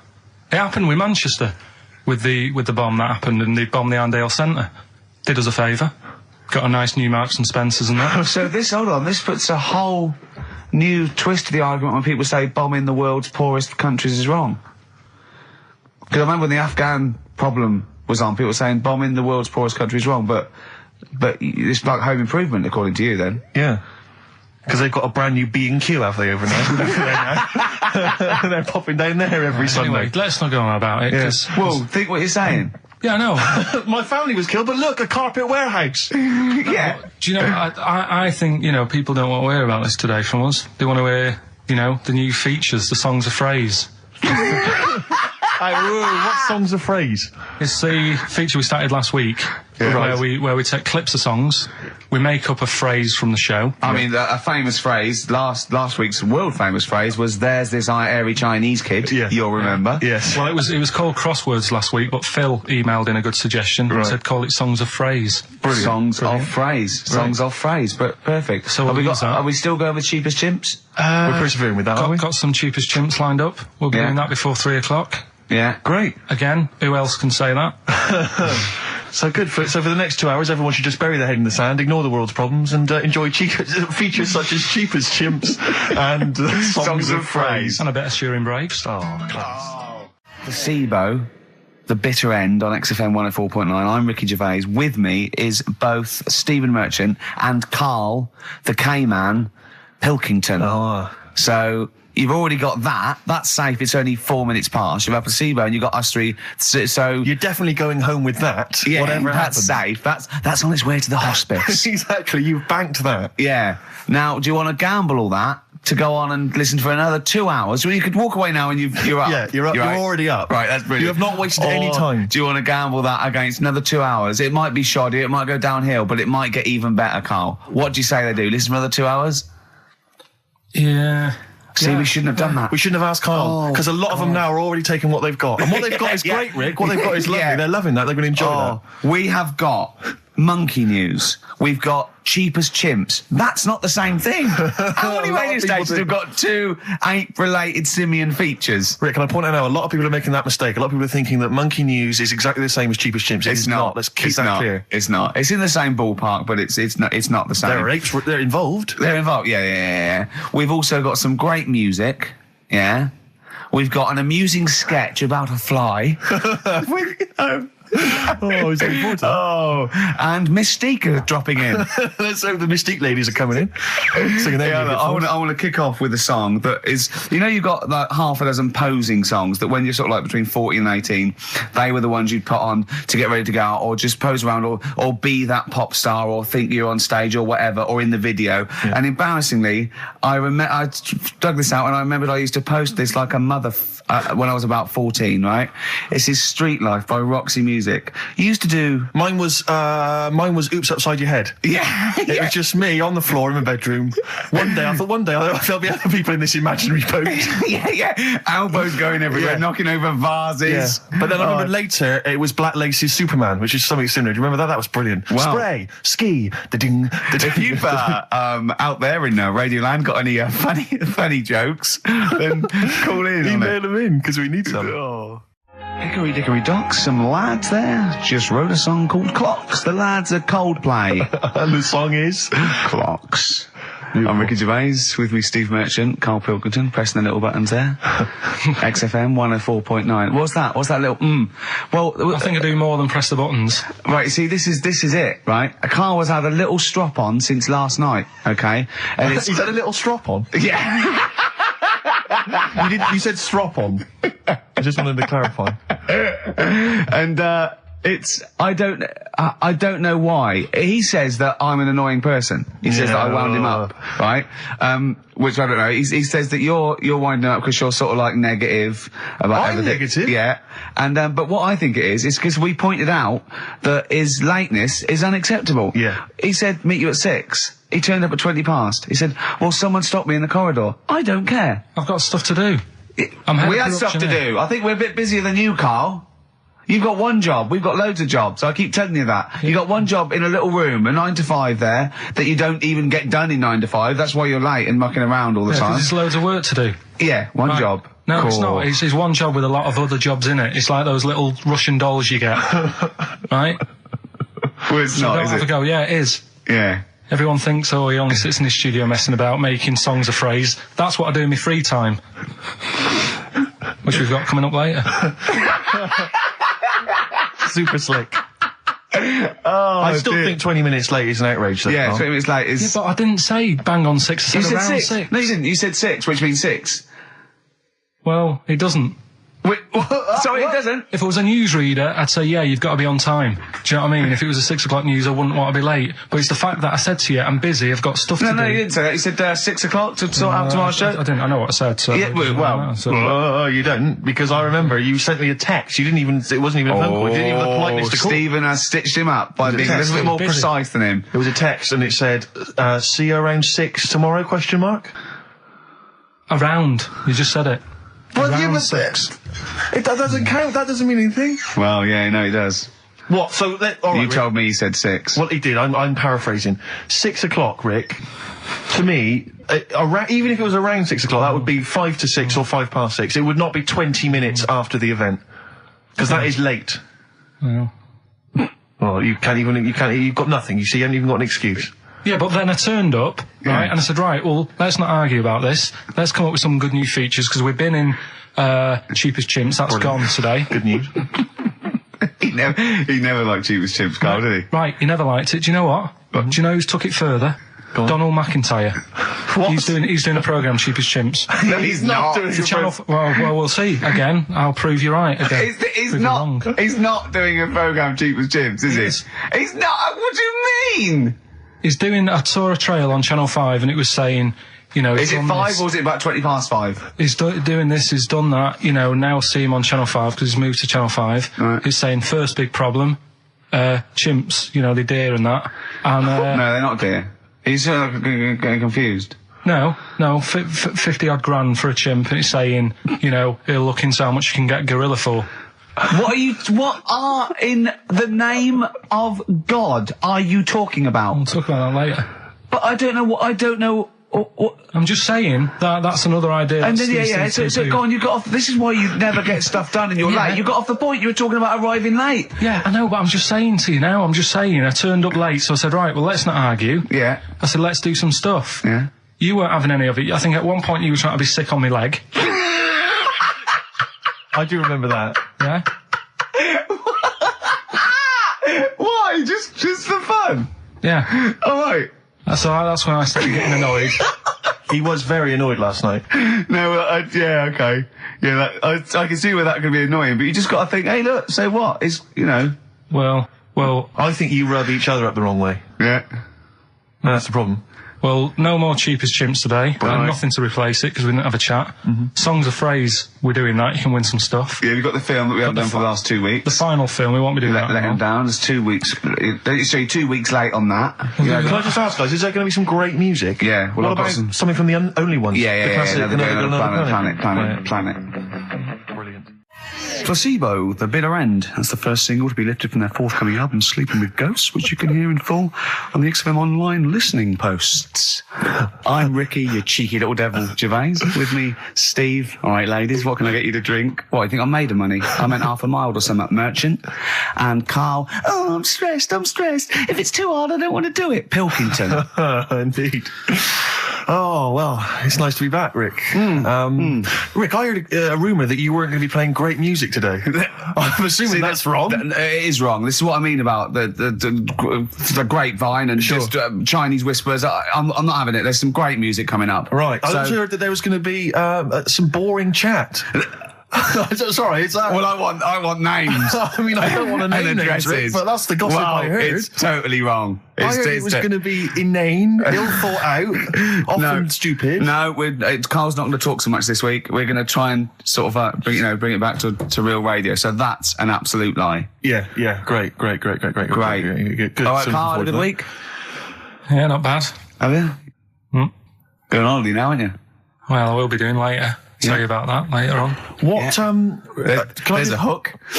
Can I just check? Because there are rules in place, aren't there? Yeah. There was a big bust up in the week. I'm only allowed to wind him up. I'm not allowed to wind him up socially now. I'm not allowed to. What am I not allowed to do socially? I think squeezing the head. Socially, has been crossed off. Right, okay, and I agreed to that because it got to a head where Carl was really upset and he was thinking of just giving it all in, weren't you? Yeah. Why was that? Because you were just winding me up too much. Yeah. I mean, do you want to bring it all up again? I don't mind. What was I doing? It was just. I mean, I should say now that there was a conversation where we were all sort of really walking on eggshells. It was frosty. It was a conference call, and Carl was on one end. And I'll tell you, I was very much a mediator. I was very much a UN mediator.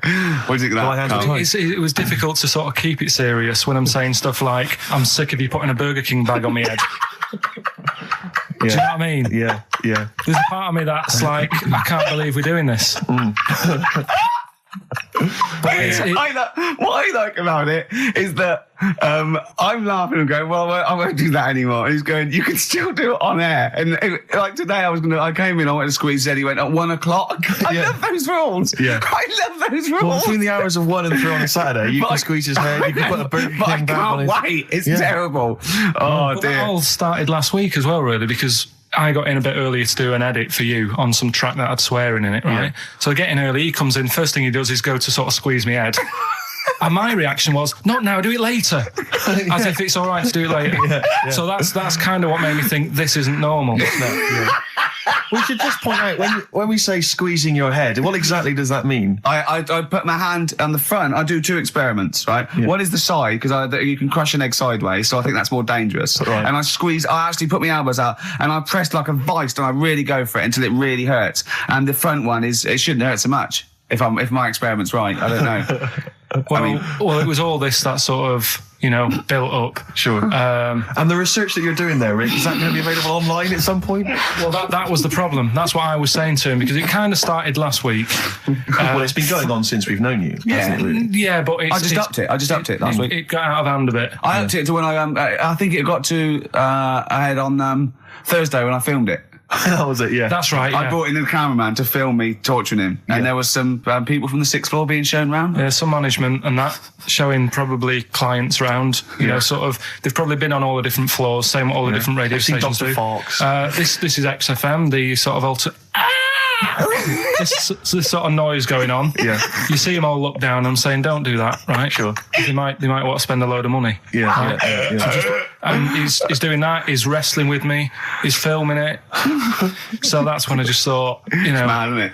And then when we were having the argument on the phone, I was saying, has this been some sort of experiment? Yeah.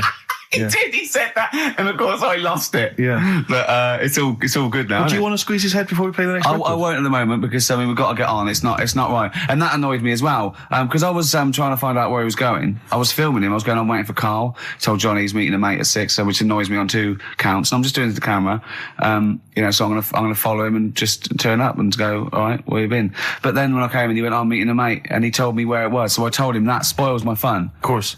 Because you'd want to just track him down. I don't want him to like it. Yeah. Which is pulled the rug under my carpet now that he's going to let me do. Do you know what I mean? It's just, it's a little bit annoying. It's that thing though, you see. This happened years ago to me, right? When, you get pally with someone and then you wind each other up and then there comes a time when you just go over the line. Yeah. Right? What happened? Well, it was this lad called Anthony, right? Who was my mate. Yeah. And we used to sort of always have a little fight in the toilet and that. Sure. Right? Punch each other. No, I want to wipe it. And the punches, used to get harder and stuff. And then, so he hit me harder. Turned out into a proper fight. Yeah. I chipped his tooth on the sink. Right? Right. This happened at school, and it was time for assembly, and I thought, and he's in the toilet crying. I thought, go to assembly. There's police in there. in the assembly that day telling people about unnecessary violence. And you thought they were there for you? So I'm like, oh no, Anthony's going to come in a minute, like crying with all blood coming from his mouth. I'm going to get arrested. Yeah. Did you go running and sleep? And that was an example of... Yeah. I mean, it kind of happened because I went out with a girl who he fancied. How old are we now? About 8 or 9. I think that's out of order, going out with a mate's girl. Yeah, but she didn't like him. He had like big ears and that. He had no chance. You're So why such a should I? dick. No, but do you know what I mean? All right, I haven't got the looks like I used to. Sure, when you were 8. But that's before the stress of, having head squoes and that sort of thing. I have aged a lot. Having your head squeezed. I love your own grammar. I know, That's the past tense, is it? Squeeze or to have squeezed. Oh, he did squoze his head. Yeah. Oh, brilliant. So, What about a bit of Bowie? Bowie? Be my wife. Carl, I'm asking you. Let's make I think it we can squeeze that in. Be my wife, Carl, come on. Yeah. Some doctor or something who was into like the way bodies work, they got their head cut off. Who did? The doctor? Yeah, he was doing a bit of an experiment. And he cut his own head off? Yeah. Okay. And it was about, he said, when my head's in the basket, I'm going to blink my eyes. Right. Okay, sorry, hang on, let him finish.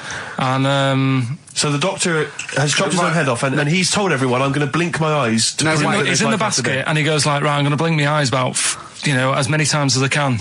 So quick, count them. And they count, and he got to like 15 before he Right. died. Now, this is how Carl told me that. Till Nick Frost explained that, Carl told he said, right, well, a bloke, right, he had his head cut off, and when his head was in the basket, he went, count how many times I can blink. And I went, well, that's rubbish. He went, no. And Nick went, well, no, he actually said, when my head's in the basket. And Carl went, all right. I said, Carl, do you know the subtle difference? Do you see the subtle difference? I have to say, though, guys, I still don't really understand what went on there. You've both lost me. The story is that a bloke who'd been found doing... you mean that Carl just explained it and that was a clear version? Because I still don't know what you're talking about, Carl. Well, this bloke had his head cut off at experiments against God. He was a doctor in the, in olden times. Yeah. And when they cut his head off... Why did they cut his head off? Because it was... he was crimes against... Exactly, he was executed, yeah. And he said to his assistant, when my head's in the basket, I'm going to blink, count how many times I blink and write it down as an experiment, right? Carl told it to me, like his head was cut off and he went in the basket, and when his head was in the basket, he looked up and said, count how many times I blink. Yeah. I love that. I love the difference in that story. Yeah. Both rubbish, but, one's possible and one isn't. You believe anything that you're told except when we tell you the truth. Right, here's one. Christ. Ghosts and that we got talking about. Sure. And Nick said, right, he said, you'll like this one. He said, my auntie was having loads of problems. Why are you whispering? It's not illegal to talk about ghosts on the radio. No, but he's hearing this. So the auntie's in the house and that, and furniture's moving about all the time. Oh, God. And they were like, no, Steve, he told me this one. This is such rubbish, mate. No, come on, let's listen. I'm going to leave it to you. I'm going to sit back and enjoy it. I'm just going to watch your face, Steve. Right. Sorry, so I missed the beginning there, Carl. There's an auntie in the house. Basically, Nick's auntie. Right. In the house, things moving around all the time. And it was just annoying every time she tidied up. It was like... it was just annoying. Making a mess.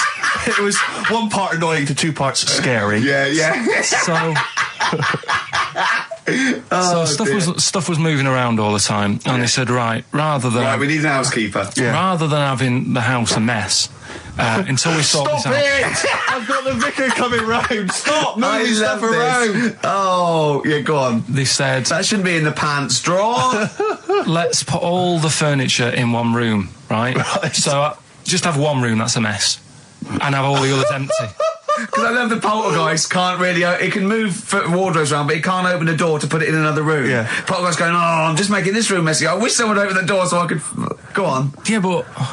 So all this stuff's in this room. So they moved all their furniture into one room? They put, like, the drawers in there and everything. And it was really uncomfortable, because they were all, like, on top of each other. They sat in the room with all the stuff? Yeah, they had to, because that's where the 3-piece suite was. Okay.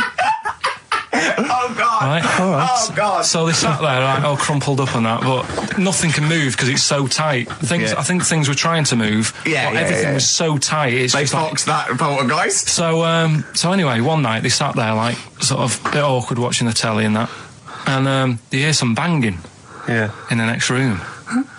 So she goes, "Oh God, what's that?" Oh, he hadn't moved in, had he, the ghost? So to some of the empty rooms. So there's this He's moved some friends and family in. There's this banging about going on. No, so she she gets up, right? Yeah.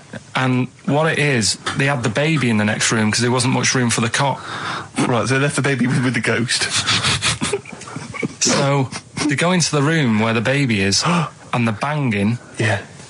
is like, do you know those plastic balls you get that you can chuck around the room and like they go mental?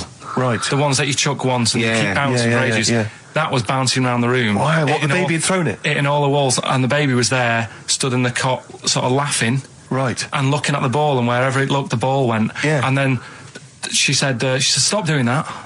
Yeah. And the ball just stopped. Did it? And it rolled a bit and stopped. Right. So the baby had thrown the ball and it was watching it as it bounced around the room. It wasn't throwing it; it was in control of it. No, the point is, Steve, the baby has been doing it. Would have been the baby all along. The baby had been messing with the furniture. It was So the it's baby a that had the super power. baby. Yeah, it's the baby that had the power. Special baby. It's a baby that had the power. It's What a power? baby that had the power. What- the what's power the power? of telekinesis. Right. They were then trying to convince me that telekinesis was not like all the other stuff that I didn't believe in, but that was a science. Right. Telekinesis was possible. Yes. Yeah, it's not like ghosts and demons and all that stuff. Telekinesis is different. Yeah, That's yeah. science. But Nick's auntie saw it, and I love the fact that you're telling me that someone else's auntie saw it. So I should be satisfied with that. Yeah. I should be satisfied with that. I mean, no, So does she still live in one room with all her possessions? I think the baby grew out of it, apparently. It grew The up. baby grew out of it. So it doesn't use its telekinesis powers anymore? Well, no, it's No. like in Carrie, innit? She was upset for a bit, and then she got over it. Okay, I'm just going to say one thing, Carl. That was a film. Do you want to play a record or? Can I just tell you a story that Carl told me a couple of weeks ago? Is this another ghost story, another yeah, spooky it is, story? yeah. I called him out. I was, "What are you doing?" He said, I've just been reading ghost stories again. He said, "You don't believe in them, but how do you explain this?" So I went, "Go on." He said, "I'll tell you as he told me it." He went, "Bloke, right, just sitting at home, doing, watching telly with his cat, and the phone rings, and it's a bloke going, is that fire in your oven okay now? Because your wife called." And Carl went, "Well, one, there was no fire in the oven. Two, he wasn't married." I went, "Right. Go on." He went, "Well, then, right, there was a knock at the door and there was two sort of people in sort of white coats and they came and said, 'Oh, we've come about that fire. Your wife called us.'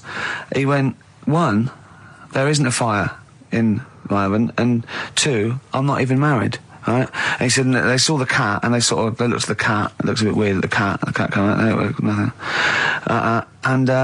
He said, and then he went back, sat down, phone rings, and they said, did they sort out the fire in the oven that your wife told us about?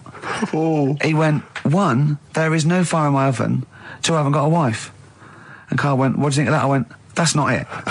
He went, "Yeah." I went, That's the end of the I went, story. What? He went, "Well, how'd you explain that?" I went, "Explain what?" I thought he was going to say, "A year later we got married, but she died in an oven fire." Right? I thought it was going to be that. And I went, That's "What?" people winding him up. Yeah, or someone did report a fire oven, and their name was Johnson, and they looked up Johnson, they got the wrong thing, it was the gas board, and they sent around to the wrong person, right? You know, he went, "Yeah." I said, I explained it to him, he went, "Yeah, why did they look at the cat funny?" Oh, man alive, Carl. This is really weird, right? I was in my house once, right, and the doorbell rang. Yeah. Right, I opened the door, there was no one there. Yeah. Right? And then I looked across the street, There's some right, and kids there were some running kids running away. Yeah. Now, how do you explain that? Yeah. There was another time, right, where, like, I opened the door and there was a bloke goes, "You've ordered pizza." I went, "I haven't ordered pizza." And I heard my mate upstairs giggling and putting the phone down. Yeah, how do you explain that? Carl, seriously, why did you tell me that story? What did you think that was weird about that? The fact that it was 3 different people. Is this all the information? Is that the entire story? It was 3 different people. Did you fall hassling asleep him and not read the about end? A fire that didn't happen, about a wife that didn't exist, and a cat that didn't look happy.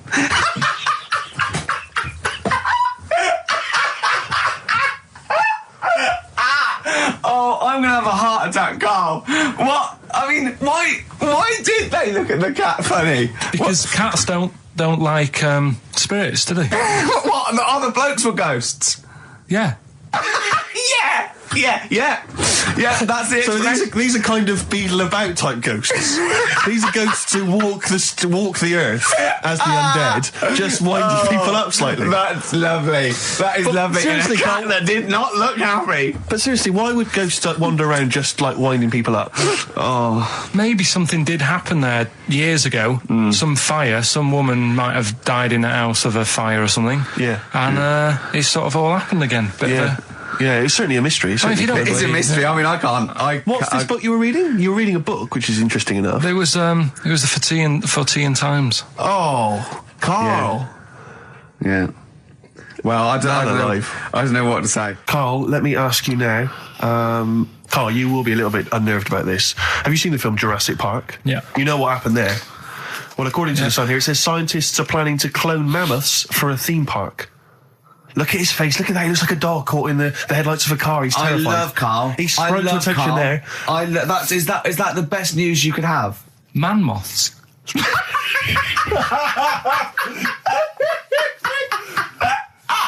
Right. Yeah, man moths. I Man love moths. the fact that that's why he was so excited that they bred a man moth. What is this? Yeah, it's a human being that hides in your wardrobe and eats an entire jacket in a day. Yeah. What do you mean, man moths? Mammoths. Mammoth, the big hairy Have you heard cow of a from the mammoth? Ice Age. I mean, elephant. You're not so excited about that, then? You can take or leave bringing back mammoths to life, but a man moth... A man moth is a different matter. Oh, if we'd have never brought that up, he'd have gone and told someone now. Yeah. You know, they've bred an half man, half moth. This is what we That's how mean. things start. This is what we mean when you hear don't- these ghost Are you stories. slightly deaf? Is that it? When you hear these stories, is it? Carl, is English your first language? Are you actually foreign? Is that the thing? yeah. Should we When speak we say slower? foreign, we mean not of this planet. Yeah. Should we speak slower? Would that be a help to you? No, go on. Next What do you one. make of that? Do you think that's Seriously, good? Well, the that's idea good of to bring back mammoths. prehistoric animals. These giant elephants. They're slow, aren't they? It's not as if they're going to like get out and run fast and they can't capture them. They'd probably be a Like fence, to be elephants, honest, aren't Carl. They'd probably be a fence. they? No, but I'm saying, but you're asking it as if like, oh, it could all go wrong, but it couldn't, could it? Well, Really? but the point was about Jurassic Park is they thought it wouldn't go wrong. They thought they had it all under Yeah, but control. that was and Have they you dinosaurs. learned nothing from Jurassic Park, Carl? Dinosaurs would say, "Oh, think about it before you do it." But with a hairy elephant, it's not going to. not a concern for you. Would you go along to see him? Would you be interested in that? If it was in the area, He's great, isn't he? I'd love a queue, Nothing right? impresses No, him. but what I'd like to do is Carl sitting like Yoda in a little cave, and I'd just like to see people like Tony Blair and Stephen Hawkins in a queue, and they go and say, "Carl, got a bit of a problem." And thinking of cloning a man and a moth. Problem? Not an issue. No, if I'm in the area, I might cruise around and have a look at it. Otherwise, just don't send it near my clones. Oh, that's fantastic. So it's just for a second.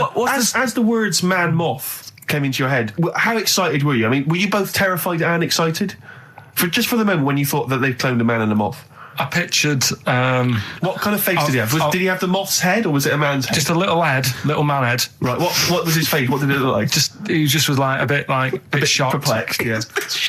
Yeah. It was like he'd been grafted onto the body of a moth without his consent. And when he was asleep, lad. Yeah, he'd woken up. he just went in to have a goiter removed, and they said, "We've He replaced woke your up with goiter with the body of a giant moth." Yeah. Is that all right, Mr. Jenkins? So he had the head of a little. Was it a little boy or a man? Little man, Right. Okay.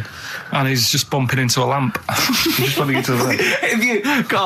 if you went into hospital and they'd done something, what's the worst thing they could do, right? What would you rather have done, right? You wake up and you've got lobster claws for hands. Right.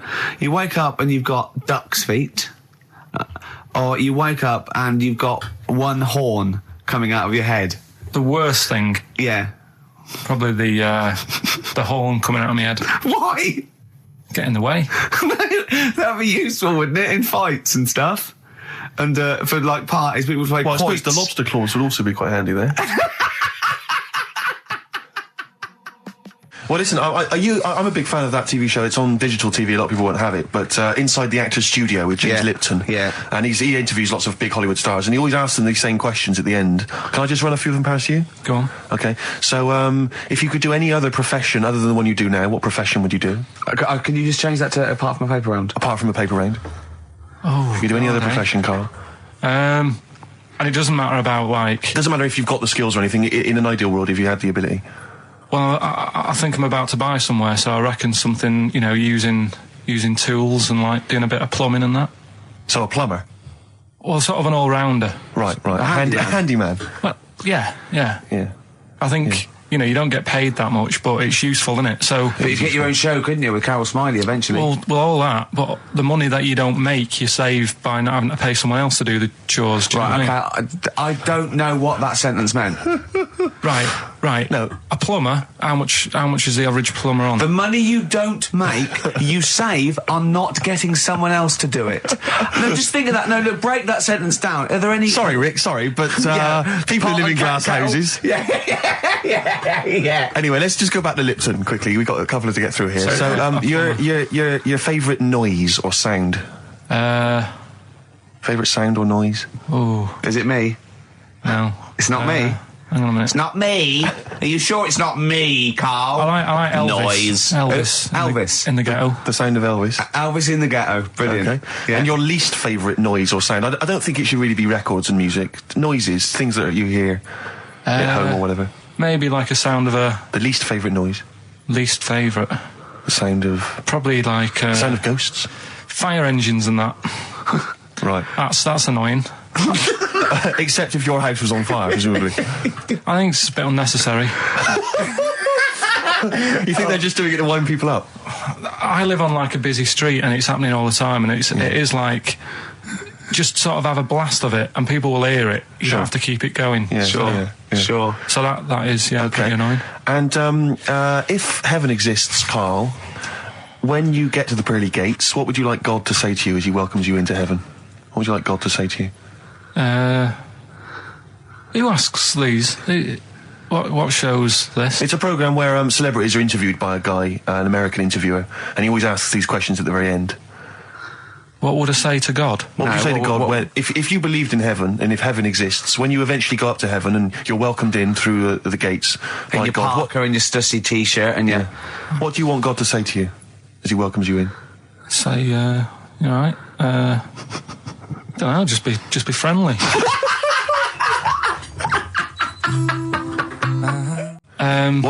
Is this something that happened to a friend of yours, or is this... No, I read about it. You read about it? Okay. There's this little lad, right? Okay. First of all, it's years ago, right? When they didn't have decent doctors in like every town and that. Yeah. And this little kid is dead ill, right? Yeah. And the local doctor... Well, there's a phone call involved, so I don't really let get me the get impression to it. that it's like medieval times. Yeah. Yeah. But I didn't say that. I just said it's years ago. So this kid's ill, right? Yeah. And he's lying in the bed, and he's all going funny colour and that. Yeah. And his mum says, "I'm going to get the local doctor round." The local doctor comes round, and she says, "Oh, so I don't know what's up with him." He said, "Leave it with me." Leave it with me.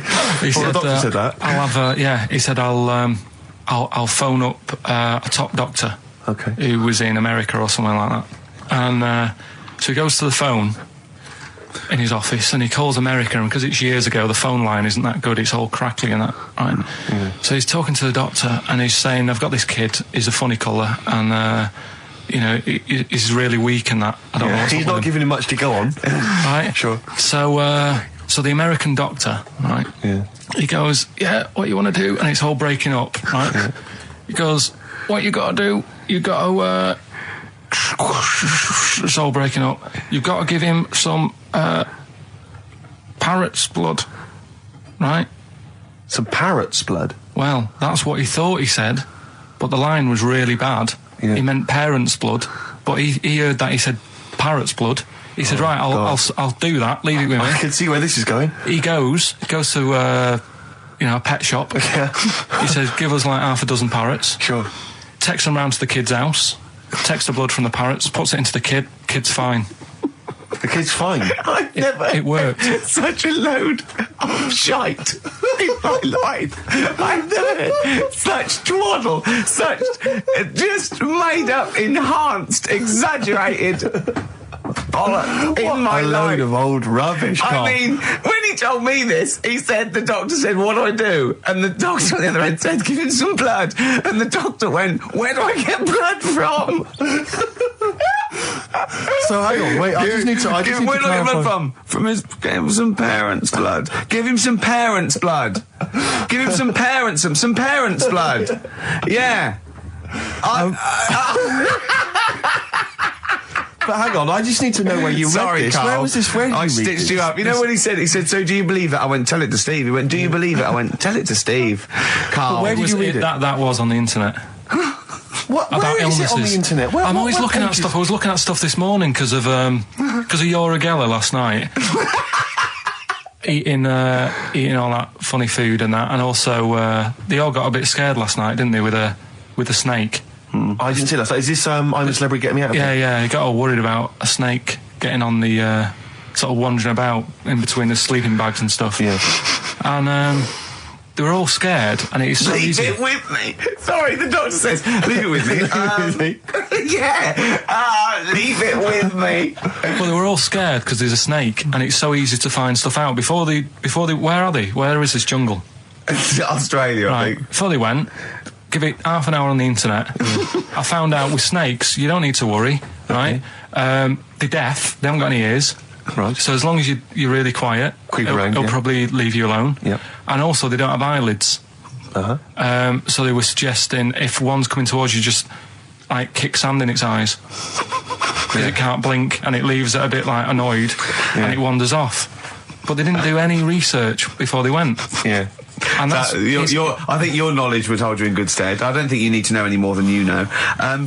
Carl's getting very excited, as we all are, about his new... Should we let him do a little taster for us? Well, I'm very excited about it. I mean, So the gist of it, what is it? What is it exactly? Right. Is it a game show or is it a competition?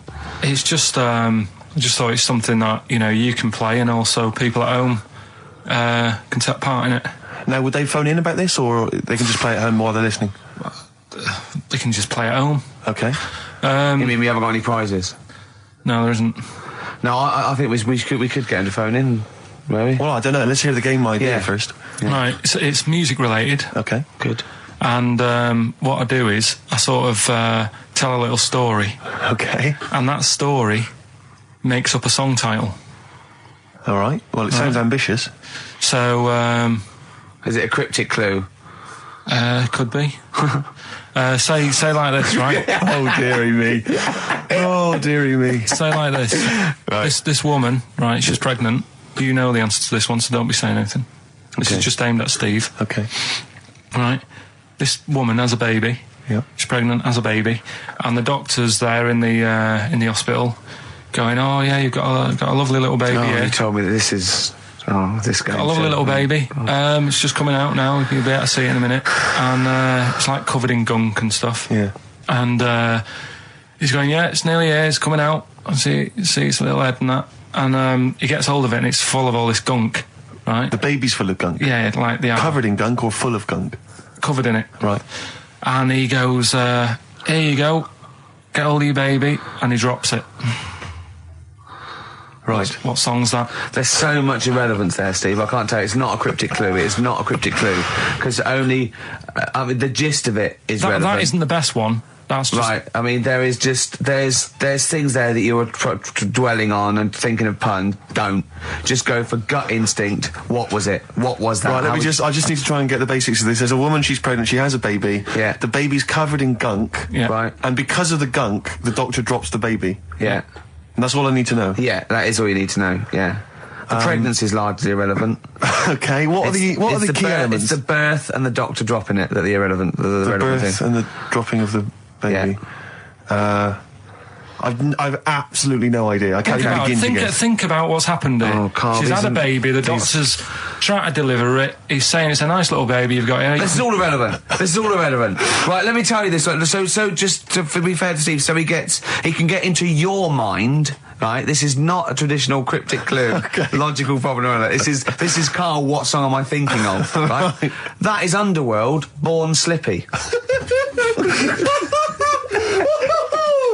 I have to say, actually, that makes textbook sense. Yeah. No, that does actually. No, I'm sorry. Do you like all the story about it's all right, you can see it in him, and it always is covered in gunk. Yeah. No, I agree. There is some extraneous detail, but I have to say, that Born was good because it was. That's the look of it. Was Born was good. Yeah. And Born Slippy, no, I was quite impressed by that, Carl. I have to say, no, to be fair to you, I'm not just patronising you. Oh, well, wow. I actually think that was really good, and I disrespect Ricky Gervais for slagging that off, because I actually think that was quite good. Well, let's go ahead with it then. I feel we could maybe open this up to email correspondence or the let's phone go lines. for it then. Okay, this is Karl Pilkington's new game show idea. It's just what's the song?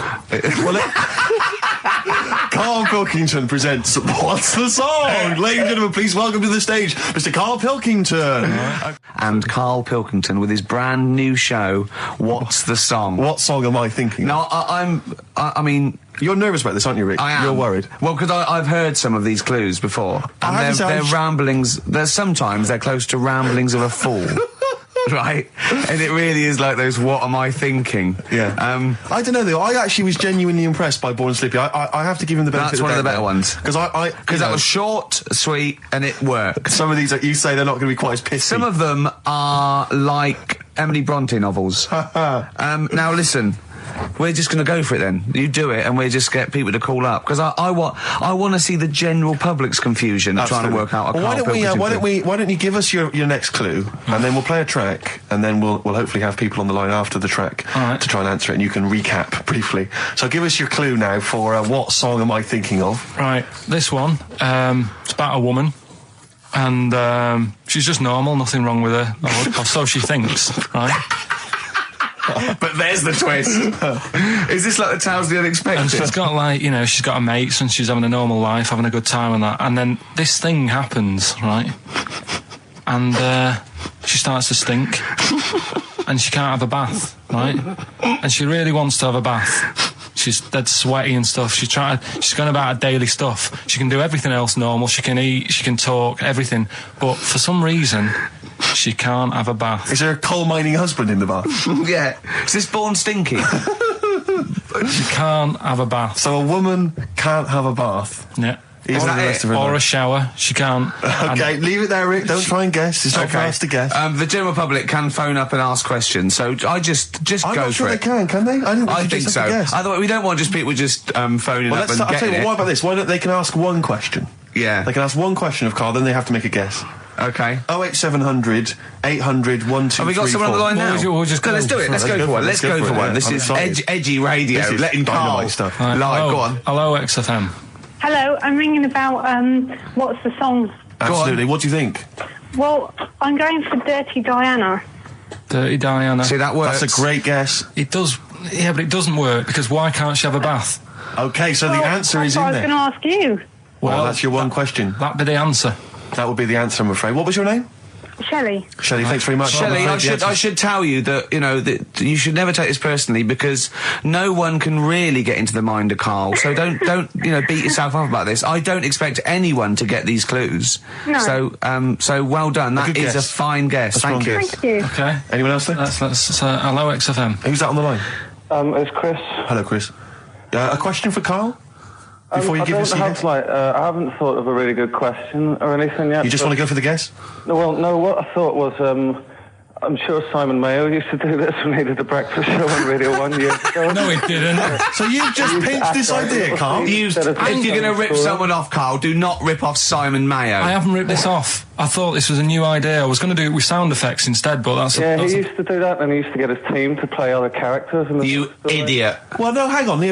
Not you, Chris. I'm saying you idiot to Karl. Yeah, but nothing's new anyway, is it? So I'm not getting annoyed about it. True. What do you think the answer is? Is it Cornflake Girl by Tori Amos? Good answer. She couldn't have a bath because she'd go all floppy and then go down the plug hole. Good answer. She'd go all soggy. Yeah. So is it Cornflake Girl?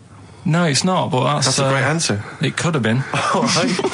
Okay. You're already seeing the error of this, aren't you? I think this is great radio. I'm really hooked on this. I'm genuinely excited This is really like that, those so-called lateral thinkers. A man got into a field and dies. Why? Yeah. He ran out of air. No. Not the one I'm thinking of. He was shot. No. That was a good answer, but... Couldn't, Simon Mayo, sue you or something for doing it? Will you stop? Don't mention that. Yeah. Listen, I think if you're going to steal ideas from someone, it should be a brain box like Mayo. I mean, he's the man who's The only example of one I can ever remember hearing in his show, because I was quite young then, was some people were pretending to, like, tap someone's phone or something, and then they got caught, and the answer was just bugging by whistle, because they were... Genius. That was absolute genius. That's absolute genius. See, Chris, Carl, I don't know if that's the sort of Carl's ever standard been you've got to that come up far. against. Yeah. Thanks very much, Chris. The phone lines are hot. Oh, hello, XFM. Hi, is it Candy Perfume Girl? Is it what? Candy Perfume Girl. Candy Perfume Girl? Yeah, Candy Perfume Girl. Is it? Well, who's that by? Madonna. No, it's... That sounds like an obscure album track. No, it's just one of her songs. Just think about it. She stinks and everything. She's a normal life. I didn't say she was a sweet or anything. But for some reason she can't have a bath or a shower. Is this a big song? Just to give him a clue. It's a bigger song than Candy Sweet Girl. Thank you very much indeed for your guess. It clearly isn't right. Thank you. Cheers. Sorry. Okay, one more, then we go to a record. Come on. Okay. Go on. Hello, XFM. Carl, Yeah. is it High and Dry by Radiohead? High and dry. High and dry. Now that's great. She smells, which is another word for high. She's dry because she doesn't have a shower. Carl, if it isn't that, yours will never be as good as that. He's the winner. Whatever you're thinking of, that clue is brilliant. What's your name, mate? It's Richie. Richard. I mean, you can't beat that. That's a bit too lateral. Don't be stupid. It's perfect. He's made yours into a clever clue. He's made high, she smells, dry, she never gets in the bath or shower. It's not that, is it, Carl? No, it's You not. don't even get that, do you? Not really. Have you ever heard of the word high being used to mean sort of smelly? No. No. Oh, what? That was where you went wrong there, mate. Richard, I'm declaring you the winner, even though that isn't the I answer. don't think Thank we you. should give up this early. Can we Rick. just let's play a song and, Let's play a song. give it one more chance, because if people think about it, it is really easy. I'm not going to find out the answer now, because I've got to go out. Okay, we'll do it very quickly. Stay in for 10 minutes. We're just going to play a new Coldplay track out. Okay, let's hear Brilliant. Coldplay and then we'll come Cheers. back with this.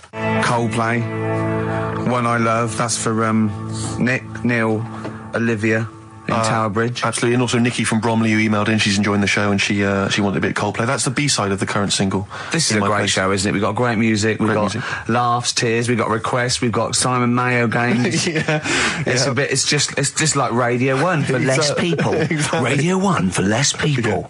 This is great, isn't it?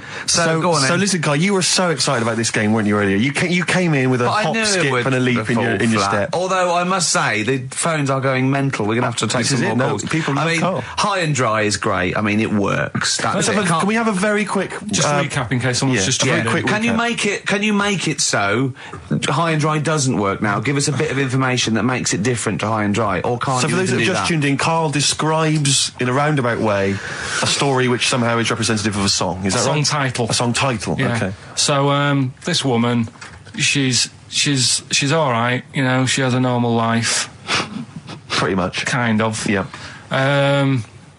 There's probably a few things actually that she can't do thinking about it.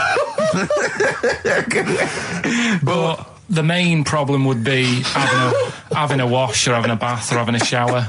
Yeah. Maybe going for a swim thinking about it. Right. Let's go. I think water is the clue, isn't it? That's the clue. Alright, so Who's that on the line? Hi there, it's Mark. Hello, Mark. Hi, Mark. Right, What do if you it think? smells like Teen Spirit, Nirvana. No, it's not. That's a great guess. Smells like Teen Spirit again. He's also No. brilliant. Thank you, Mark. Well done. No, it's not that. Alright. Hello, XFM. Oh, that's a dodgy mobile. Oh, that's a bit of a clue. A dodgy Hello, mobile. XFM. Oh, they've just given up. They've all been going for Smells Like Teen Spirit. They just hung up. Hello, XFM. Hi, is it She's Electric? Excellent. She's electric. It makes sense. That's fantastic. Oasis, Carl. she's electric. Why does she smell? Because she doesn't have a bath and that. Because she can't have a bath or a shower. What's your name? Neil. Neil So got does it. that? So Neil got it. So, did you get it straight away? No, only during the song. A process of elimination from all the other wrong answers. Yeah, basically. So, she's electric. Rick, I have to say, you're holding your head in your hands, and it looks like you want to shoot off. But I have to say, I thought that was quite good. I genuinely thought that was quite good. But it's not a cryptic clue, is it? Because it's not. She smells. There's a few things you can't do. She's electric. yeah, but do you understand what I'm getting at? She's electric. I always understand what you're getting at, Carl. That's never been a problem in the years I've known you. Neil got it. Yeah. I have to say, Rick, I think you're down on this idea. I could definitely see that. ITV1 replacing I'm a Celebrity, Get Me Out of Here. Karl Pilkington hosting. Simon Mayo on the phone Exactly. to the lawyers. Well, Neil, there's no prizes or anything, but well done. Well done, that was well worth it. Right. Well, you go away with the award in the knowledge that you've beaten Karl. Yeah. You can secure the knowledge that you thought how Karl does. Absolutely. Well done, Neil. So let's take us back a few steps, Karl. What's the story? Right, so I did some research. Right. Let's just recap again. There was a guy you read about who had his head chopped off. He was guillotined. Yeah. He had said to the people around him, I am going to blink once I've had my head cut off to so show the brain that life, can still... or the brain can continue to work after death. Okay, so we queried that. So you weren't having any of it? Well, no, possibly for a few seconds till the oxygen stops being fed to the cells because the blood has drained away. But, nothing spectacular. So right, go on. Well, along the similar sort of lines, right? This is quite a few years ago.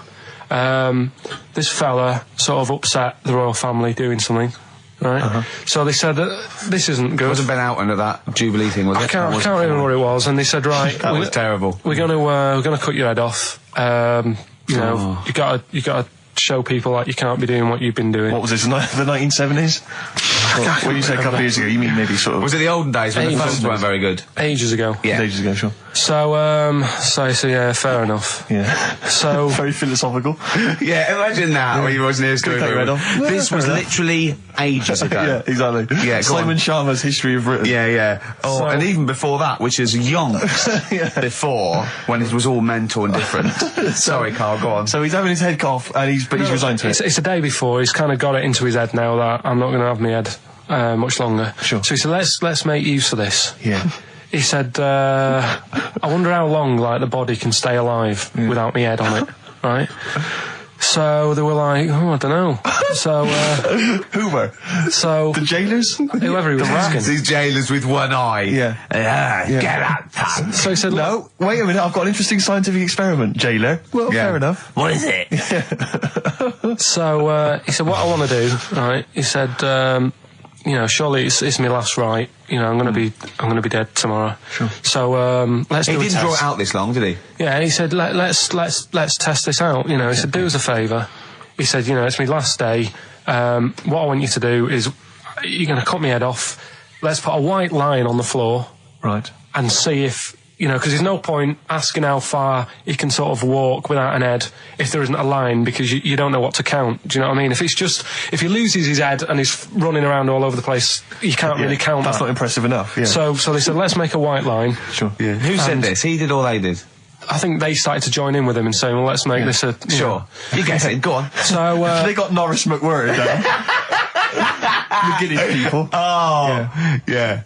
So they said, let's get this white line. Yeah. And dedication's all you need. We'll do this tomorrow. And he said, all right, then I'll see you in the morning. Yeah. I'll see you in the morning. Night, sleep tight. Bye. I love the fact that Karl knows exactly what was said. That's beautiful. Yeah, he doesn't know the story or what order it is in or when it was. He knows exactly what was said. But he knows the intricacies. All right then, see you in the morning. Bye, little kissy. Oh, I'm not like that. Oh, you joker. Don't let the bed bugs bite. Yeah. Anyway, so he gets up. Do you want a paper tomorrow? No, I'm all right. Go on. He gets up and they say, right, today's the day and that. And he said, well, I've got used to the idea. So here's a white line for you. Got used to the idea. Go on. So they go, right, you ready then? And he said, I go on. And they cut his head off. And the body walked 32 steps without a head. Wow. 32 steps. Incredible.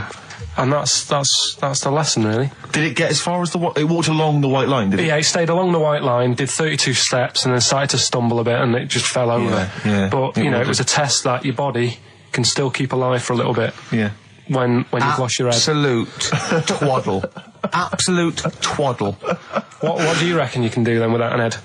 How many steps? Nothing. There'd be muscular spasm, right? Yeah. It would twitch a bit. You could not distinctly take 32 steps. The body don't... Yeah. Is the doctor still on the line? Yeah. The fella that bought 6 parrots. Yeah. And, No, you could have got 32 steps. Right, so you don't Beheaded believe man that. doing a bit of line dancing. Right, you don't believe that, but something that you do believe that a cockroach can live a week without an head. It can. Slightly different kettle of fish there. Why? Wow, insect to human is what I'm thinking. Yeah, that difference. There's not that much difference in of course some there insects. Do you know that a snake has a heart and lungs and kidneys and stuff? Go on. No, well, I'm just saying. So? You're making out as if, like, they're a totally different, like... species. I am making that up. I mean, call me old-fashioned. Do you know what you're talking about there? I don't want you embarrassing yourself, Rick. Yeah, I am suggesting they're totally different beings. Yeah, that is... Yeah. Now... Carl, the cockroach is a very different thing. The interesting there is that it lives without its head, because a lot of it's on, there's some of them are phototropic, chemotropic, some of them just literally have, irritation and muscle memory. I mean, they do have a central nervous system, but it's very different. So if you lose the head, it bypasses a lot of that anyway. All this is running around. The reason it dies is because it can't take on water. But it's very different to a man, right, having consciousness and then losing that, and the body's still going, no, I think I remember what I was going to do here. Yeah, so I'm going to carefully walk 32 steps along this white line. Imagine just looking down going, oh, missed a bit. Yeah. Maybe the head was in the corner going, left, left, left, oh, he's now, Well, let's just put it out. I mean, if anyone listening has maybe had a relative beheaded, maybe in a horrendous car accident, but they got up, maybe they went for a walk, they had a little chat before they passed on. Carl. Get in touch. Carl, you are my favourite being. You are my favourite species. Now, you, Carl, may not be particularly different genetically from a cockroach. You are. Why can cockroaches do that? Why whoever made them went... Let's play a record. Do you know what, when I told him this fact, I send him little facts on text messages just to inflame his, interest. I just sent him a cockroach can live 9 days without its head. He texted back, what's the point of that? Yeah. What's the point of They're that? not doing experiments, these cockroaches. It's a boring last week to have. And he went, and on top of all that, you're thirsty. So it's the worst week of your life, isn't it? That week without your head. Play a record. Carl. Competition time next. Oh. We need some corn. Look at his little face. Look at his little face. You've not heard Carl's competition. Oh, he could do without an head. You've got a real problem with Rick Waller, haven't you? He turns my stomach. I know, but don't... Because he's arrogant as well, though. Exactly. That's the problem. To explain to people that... No, he is a bit arrogant. It's his whole thing, that it's the whole package, so to speak, that you don't Well, there's another thing in this quote, because... it's not just the fact that he eats too much. He tried, apparently, to lose some weight, and he said, the first month I lost 11 pounds, the next I lost a stone, but in the third my body did somersaults and I put on 9 pounds. I had a slip-up. I can't say when, why, or how, but it just sneaked up on me. Yeah. I don't believe it. Yeah. Don't believe it just sneaked up on him. That body's never done a somersault in its life. No. It just sneaked up on him. Yeah. It was the cakes again. Yeah. It was the same old cakes as before. It was exactly the same problem. Sleep eating. Yeah. It's called. It was the KFC bucket again. It was the family-sized KFC bucket for breakfast. Dear. Poor man. The other thing is that I don't think that's a very good shock tactic for a doctor to tell a 20-something, well, to be honest, you've got 20 years to live. Yeah. That's not, and when I was 20, the thought of dying at 40 was fine. Yeah. I didn't want to live to 40. I just thought, oh, what can you do when you're 40? Yeah. Just laying around doing nothing. Eating cheese. And then you got there, and you discovered... No, but someone said... The dream came true. Sophie here sent me something, and she says, I realise you're not Graham Norton, but I had to send you this. And she sent me the top of a little cream cheesy thing, and it's the brand name is Gervais. How odd that is. Have you been... They've named a cheese after you. I think it's a big French company, and this is from the Czech Republic. It's all over Europe, and so that would be a dream come true, wouldn't it? If they named a cheese after you. No, I think it's probably ancestors, and so I've cheeses in my blood. Sure, quite literally. It literally is. Yeah. Another heavy Friday night, was it? It comes out of pores like those Play-Doh things. Yeah. I can squeeze out different shapes. Jane, bring the Stilton in. It's Friday night. This isn't fried. Exactly. But yeah, so we can't really have a go at Rick Waller.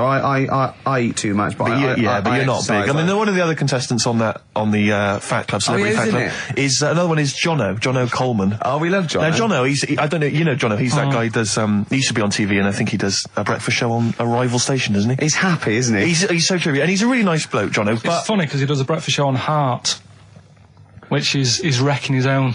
There's a bit of irony. Oh, I love Carl. Thanks, Carl. Do you know what I mean? Yeah, I love you. I can see where you're coming from. Yeah, that's good. But we've met Jono a couple of times. We saw him at a couple of, not wishing to say not to show off, but a couple of awards dues. Yeah, like that's showing off. But like people would have seen dead there. Well, yeah, but we went to one where everyone was in like tuxedos or suits and ties. Not Jono. Jono was wearing a pair of Bermuda shorts, Big Bermuda and a shorts, Hawaiian knee-length Bermuda shirt. shorts with just these little. But I saw him again another time, feet. and he had shorts on at a similar event, and I've seen him since in the street, and he's all.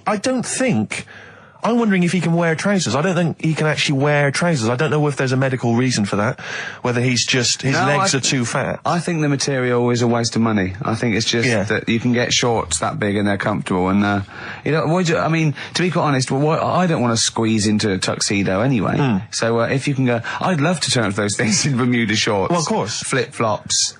You know, But do you think he started off by wearing, maybe he just had the upper half was a tuxedo with the tie And then the everything, shorts for and the shorts comfort. underneath, and he would just have to come in, kind of sneak behind, you know, a sideboard. Potted plants. Or a potted plant, or his kids, bring his kids ahead of him. Yeah. You know, And they you are just wearing go- trousers, aren't you? You're Yeah, wearing yeah, of course I am. Yeah. In you go. Kids move a bit. Well, no. Exactly. Of course I'm wearing trousers. Why would Of course I? I'm wearing trousers. And they just thought, oh, this isn't fooling anyone. So now I'm going to make a wacky effort to sort of, you know. The next excuse zone it. is, I've heard he's going in a grass skirt and a garland around his, and he's going to come in limboing. But you did ask if you could go to the BAFTAs in a dressing gown, didn't you? Just for ease. Yeah. Yeah. But, right, is this talking about diets and stuff, right? Go on. They've come up with a drug that they tested it out on a mouse, right?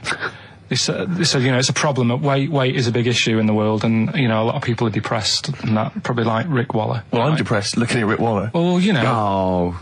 I mean, you could sort out Rick by, you know, Jono is an old man, he's got loads of money. He's not old. No, but he's getting on a bit, right? He's about no, my hang on a age, minute. you- What I mean is he does his own shopping, right? So I bet it's Sorry. hard. What do you mean? Because he's like, how old is he? 35. Right, he's got loads of money. He does his own shopping. So when he goes to the supermarket and he passes, you know, the sponge cake section, it must be tough when you've got loads of money to burn that you go, oh, just one more. Yeah. One more. Look, so just sorry, we are getting close to libel here, I think. No. But I'm saying how it is because Right. I've tried like losing a little bit of weight. Have you? And it is difficult when you're in Waitrose and you see a little chocolate muffin and you think, well, one more and I'll do without. Do you like a little chocolate muffin now and Well, again? yeah, right. Is that your favourite thing? So the A thing chocolate is- and Let him muffin? finish his point. So the thing is, right, now with Rick, he lives at home with his mum. So why doesn't his mum just say, I'm going to buy less this week, and if you eat it all, you're not getting any more? Yeah. That's sort that Does out. he live A with his short, mum? sharp shot. I bet he does. I bet he does. 'Cause So he- you don't actually know if this is true or not. No, but anyway, right, so this drug they've come up with, They've tested this on mice, haven't they? They've tested No, I'm worried if they haven't tested it on mice. because- Thank God for that. It's definitely been tested on mice. Definitely. they fed a mouse a load of cake, Yeah. right, and it went a little bit chubby, and he said, right, stop a minute. And then they gave it this drug that makes you lose weight. Yeah. And its weight went down, but the only bad side effect was its eyes were popping out. Well, that seems to be fine then. Let's give it to Jono. There doesn't seem to be any problem. Oh, Rick should get some of that. Yes, Struth, Doc, look at these. Oh, Jesus, Jono, your eyes are popping out. That happened to the mice. Sorry? That happened to the mice. But what do you mean? That's the option. What do you mean that's the option? So I love the fact that your choice is either be like a fat, happy man who has the odd sponge cake, or a stick man with eyes on stalks. I mean, Steve's chosen that. All right, calm down. I sorry, thought we were mate. slagging off Rick Waller and Sorry, fat mate. people. Sorry, Let's mate. have a go at the fat people before we start sorry. on me, Rick. Yeah, no, I didn't. I You know forgot. what I mean, it's like Yeah. because I got some issues and body issues. I know. But Rick Waller's grotesque, you know. Yeah, sorry about I'm that. just a little bit weird. I mean, do you know what I mean? Yeah, should we play a song and? Well, I'm sort just of- a little bit offended. That's upsetting. I woke up this morning. Yeah, Feeling fine. it's not a blues song, and I turned my phone on, and it was from Carl, and it went, "Forget it, I've made my mind up," and I thought, Wow. what is that? And I Forget phoned it, I've made my Yeah, I mind. went, Carl, what is it? He went, oh no, it's about the text I sent you last night. I went, well, what was it? I just got this text. He went, I was just wondering, I was thinking last night. He said, supposing you had to have your hands removed, Sure. right? And the doctor said, well, you can either have them stay like that with stumps, or I can sew feet there. What would you have? And I was bleary-eyed, and I went, the stumps? He went, yeah. I went, all right? He went, yeah. And then what was his follow-up text to that? And then I got the text, it was obviously before it, and it went, and it was like quite serious. What would you do if surgeon's not doing rounds? Would you have stumps or the feet, right? Now the way, when I said, he's made his mind up, and I went the stumps, he went, yeah. I think secretly he decided on the feet, but was too embarrassed to tell me. There's a little bit of what would you do? Because But why did you think of this? Why did you think of this? Girlfriend's away, right? Yeah, no, that's not why you start thinking bizarre I'll tell you now, devices. right? I'll let you into my little mind, right? Last night, I had some beans on toast, right? She was away. It's good already. She was away, she had some beans on toast, she went wild. Yeah. Right? Now, I was stood up, I live on on a high street, right? So I'm washing up, I'm looking out the window. First thing that had my attention is, I can look into other people's flats, right? Yeah. And it was weird how all these different lives were going on, I was watching them, and everybody had the telly on and was watching Volcano, right? Which was on last night. Right. And I thought, oh, that's weird, right? I can see them all watching it. And it was like a little Chinese lad who was dancing around in some underpants. Yeah. And then there's a little old woman who lives downstairs who was reading a book, and she's always reading a book every night. And it's like, I have a better life than her. And then there's like some sort of bouncer who's always getting ready to go out late at night with all the black on. He looks like a bouncer. So I was watching all this life going on. I thought, did you witness a murder while you were doing this? Yeah. It was like that sort of Sliver film where that bloke had loads of tellies watching people's lives. So that was going on in my mind. And then I was washing up, and I picked up the plate, and I thought, oh, it's amazing, isn't it? The human body, the way you can just sort of, you know, I want to pick that up, and you do. Yeah. And the way your hands work, right? You've got 5 little digits, but it's just the right amount to do to do what you've got to do, right? So I'm cleaning the plate. Sorry, Carl, stop. It's just the right amount. Might be one of the most genius things I've ever heard said. I would love David Attenborough to phone you up and say, Carl, how do I word this about the evolution of the mammalian front limb? Just go, we'll just say it's the right amount. But it is. One extra would get in the way. Yeah. And one less would just make it that little bit more tricky when picking up a bit of a slippery dish. Or buying gloves. Yeah. A slippery dish. So then I was thinking, imagine like going to the doctors and he's saying, yeah, everything's all right, your heart's good and everything, but your art's good. What, your Larry's or your heart, you're in good form and whatever. Sure. Yeah, it's good news. You know, I had Giano in earlier. He's not looking good. Yeah. Fat swaller. But you're all right. But your hands need to come off. Right. Blimey. But that's bad. Like, I get a second opinion initially. But a better good news, I've got a nice pair of feet I can sort you out with. Yeah. And he puts them on, and then I was thinking, right, first of all, washing up, what would that be like? Thought, Steve, that'd be tricky. Yeah. And then the second thing was, it'd probably ruin the sort of the shape of your jumper. Because you have to keep putting the feet through there. Yeah. And then I thought, but I could still cycle in. Okay. To work. You could run in. Well, that's the thing. You'd be really fast. Well, that's what I was thinking. I thought I could still cycle because I could balance, and then I thought, but the only thing is I probably couldn't pull the brakes. Because of the little short things. Yeah. And then, like you, I thought, but then again, you'd run in half the time. So that's what was going on in last night. Right. That's what I was thinking about. Sure. Did you? How long did this take? Well, how long does it take to wash up? Right, because I imagine you just being there for, like, all night. Probably 25 minutes. How long did the little Chinese fella dance for in his pants? He's always doing it. Last night he was at it for, like, 10 minutes. Yeah. And his girlfriend never sits in the same room as him. She's always sat in the bedroom. She's going, you dance in pants again, I go in next door. Well, she was in the bedroom. She's always in the bedroom, sat on the floor, on the mobile phone. Right. All the time, yeah. It's weird how people's lives are just like, it is like that Groundhog Day thing. It's like, you know, he's jumping about in his underpants. The old woman's sat there reading a book. Yeah. And that's what got me thinking about my life. Do you think she ever goes... Are you sure she's not dead? Every time you look down there, she's just flicking through she's just reading this book. The pages never turn. She never seems to finish it. She never moves from her chair. Are you sure the Chinese her girl's cats going... are dead around her. I'm going into next door again. That little round-headed fella's looking in. He's looking in at me. The bouncer goes, don't worry, love, I'll go and beat him up. But he's always getting ready. That's true. They see you staring at him, washing up, going, I could have feet here, and they get scared. The old woman's dead. Oh, Carl, dear. can you tell us roughly which neighbourhood you live in, so that we know? It's central. Central, is it? Yeah. Wow, imagine if that little... Was he a Chinese fella, did you say? Yeah. Imagine if he was listening now. I'd love him to call in and explain his actions. Well, he might be on some other radio station talking about a lad who's always washing up and looking at his hands in a mysterious way. But do we know this doctor that would go, well, all right, Carl, you can either leave them as stumps or I've got a lovely little pair of feet. Why?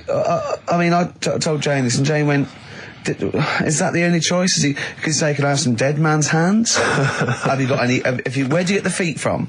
Where do you get the feet from? Can I have? What would you rather have then? Human feet or monkey paws? Well, I mean, that wasn't an option last night. That if the doctors said... No, it wasn't an option last night, but don't forget, it's in your head, Carl. This didn't happen. I'm just saying, at the time, that's all the doctor had to offer. But, it's your head. You can go anywhere. No, it wasn't a real doctor to offer. It's in your head. You can go anywhere. You're not trapped. Yeah, but if you can do anything, then you'd say, we'll sort us out some other hands. Fair point. Let's play record. We gotta come back to this. It was my birthday, right? Went home after working with you a couple of Saturdays ago, right? Girlfriend was like, open your card, and I said, no, it's my birthday on Monday, I'll open it then. You obey by the rules, certainly on birthdays, birthday rule. Well, there's no point. Well, exactly, chaos leads that way. Yeah, right, so... Not an anarchist, never has been. So anyway, she was kept going on, it was doing me head in, so I said, alright, I'll open it. Yeah. So I opened it, ticket fell out. Surprise holiday to one of the Canary Islands. So... And what was your reaction? I mean... The first one was, we haven't got enough money. Right. For this. But I didn't want to ruin it, so... No. So I didn't go on about that, and I said, it'd be great. So I can't wait. So, did you say it in that tone of voice? Well, it was good timing, because I was tired and everything. And I'm not a big holiday fan. No. But the timing was right. Yeah. Do you know what I mean? It's the same as last night. I don't always like a curry, but last night... You're in the mood. You get that sort of, curry feet. You had a feeling. Yeah, you had a feeling. You thought, and then lo and behold, later you were eating the curry. It's weird, isn't it? Isn't it weird, the paranormal? Isn't it weird? They work in mysterious ways, ghosts. Yeah. So anyway, right, the island, if I was on Wish You Were Here, I'd probably say it's a bit barren. Okay. Not much there, but if you get a hotel, you guarantee good weather. Right. Are you? No, what I mean is, it'll be a good holiday. If you get a hotel, right, the weather's always good, so you'll have a nice time. Yeah, that was a comma, go on. And all that, and the food was alright, and everything was going alright. I was just having a nice, relaxing time. And how do you sort of spend your time on a holiday? You just lie around? Is that sort of holiday, just lying around. I bought a book.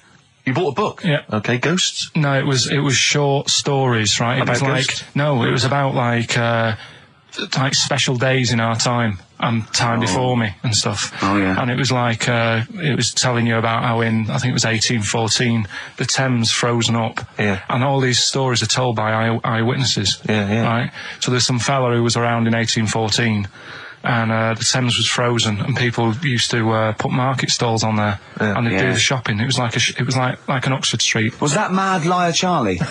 No, because he's famous for that. Well, I'm sure, No, I think that was Mad Liar Charlie. Yeah. So I was reading that, and then after a couple of days was a bit like, boring. Yeah, you can only do sort of so much lying around. And so much reading.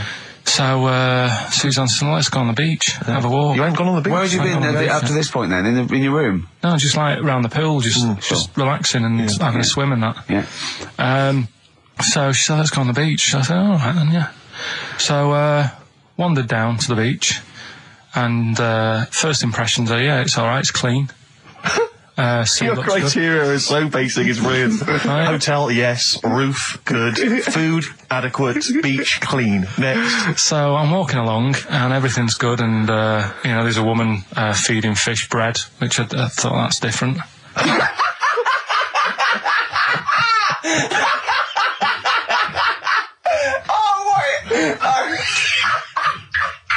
I love that. He likes originality. He loves a bit of originality. He was feeding fish bread? This woman was there, like, up to her knees in water. Yeah. And she was stood there. Was that a sea? Chucking, All right, good. Chucking this bread, and I thought, what's she doing? And I stood there and watched for a minute, and there was little fish coming up, having the bread. I thought, So we carried on walking, and Everything's going well. And then this fella comes towards me. Everything's going well. Yeah, that's I haven't fallen over. Clean feeding bread. 2 points for originality. Fella comes walking towards me. Oi, oi. He's only got no pants on. Oh. So I said, Suzanne, what's going on? What did he turn to her? Like she knows more than him. So she said, oh, yeah, it's, she said, yeah, it's a nudity. Is this going to be a long story? Could you pour that coffee? Can you give me that coffee over? Sorry, this is really bad. Yeah, because he's poured... Thank you. Just amuse yourselves while we sort the coffee. Thank you very much. Dave, do you want I'll have a cup of coffee, Carl. Thanks, yeah, cheers. Cold. Right, good. Okay. So... Great. Thank you. So she said, yeah, it's a nudist beach. So I said, well, why, what? I said, we're all it's all mixed up. Normally on a nudist beach, it's a nudist beach and you don't go wandering on there when you get your clothes on and that. So it annoyed me a bit, because there wasn't any signs. So this fella's getting closer. Well, the knob out was a sign. Yeah. Right, so he's getting closer. And he walked past me, it was an old fella. And he walked past and he had a hat on and a little pipe and a big rucksack on his back. Right, so he got me thinking... Not strictly naked. I'm walking along and I'm thinking, right, why do people want to do this? So straight away, I wasn't on holiday anymore, because most of the time when I'm on holiday, I don't think about anything. Right?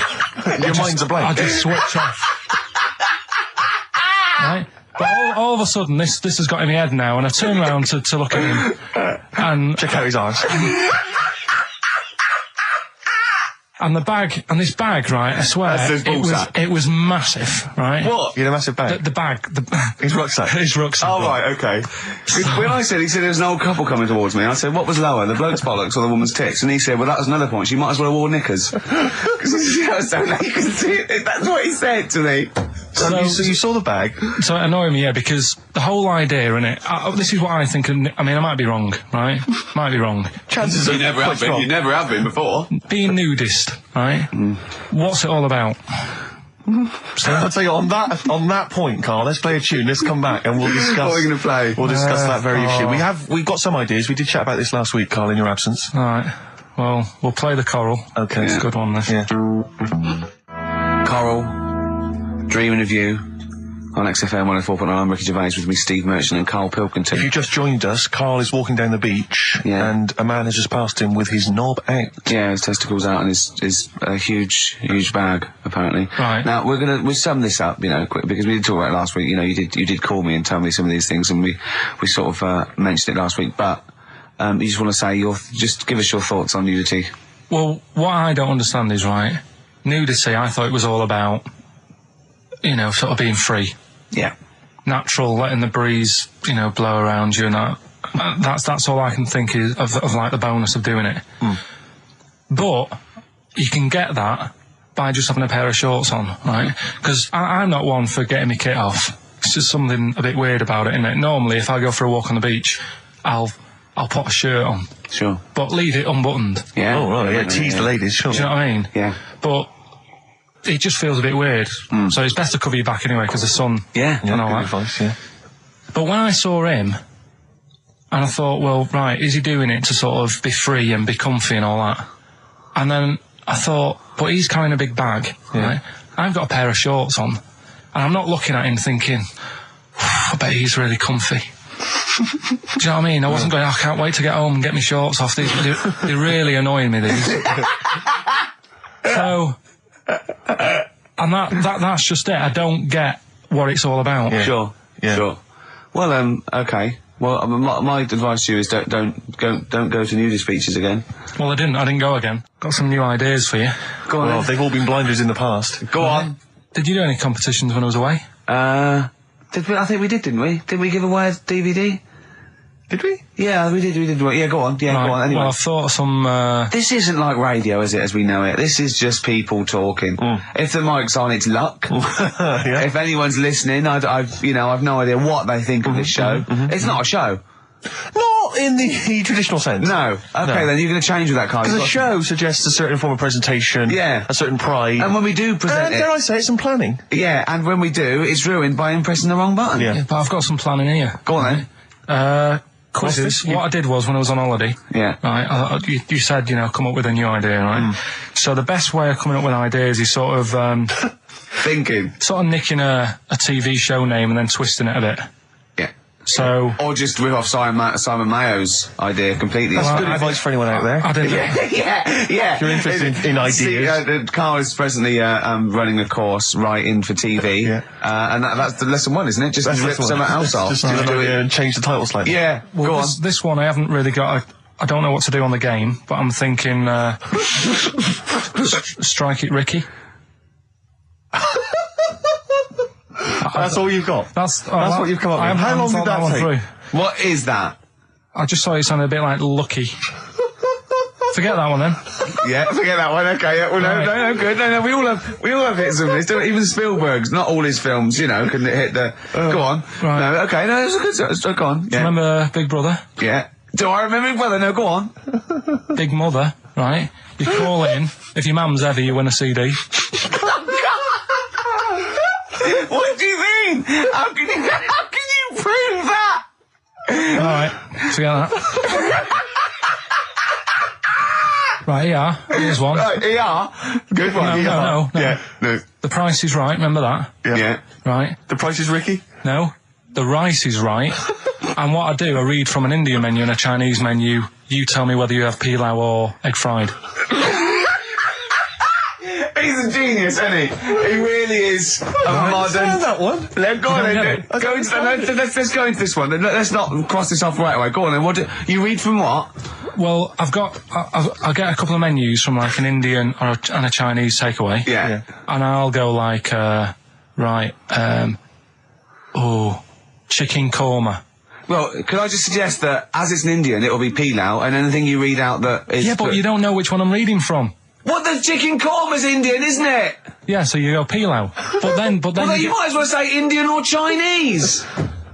No, because then the name wouldn't work. The Rice is Right. Okay, yeah, I forgot you're working for the title backwards, aren't you? Okay, yeah. I'm so confused.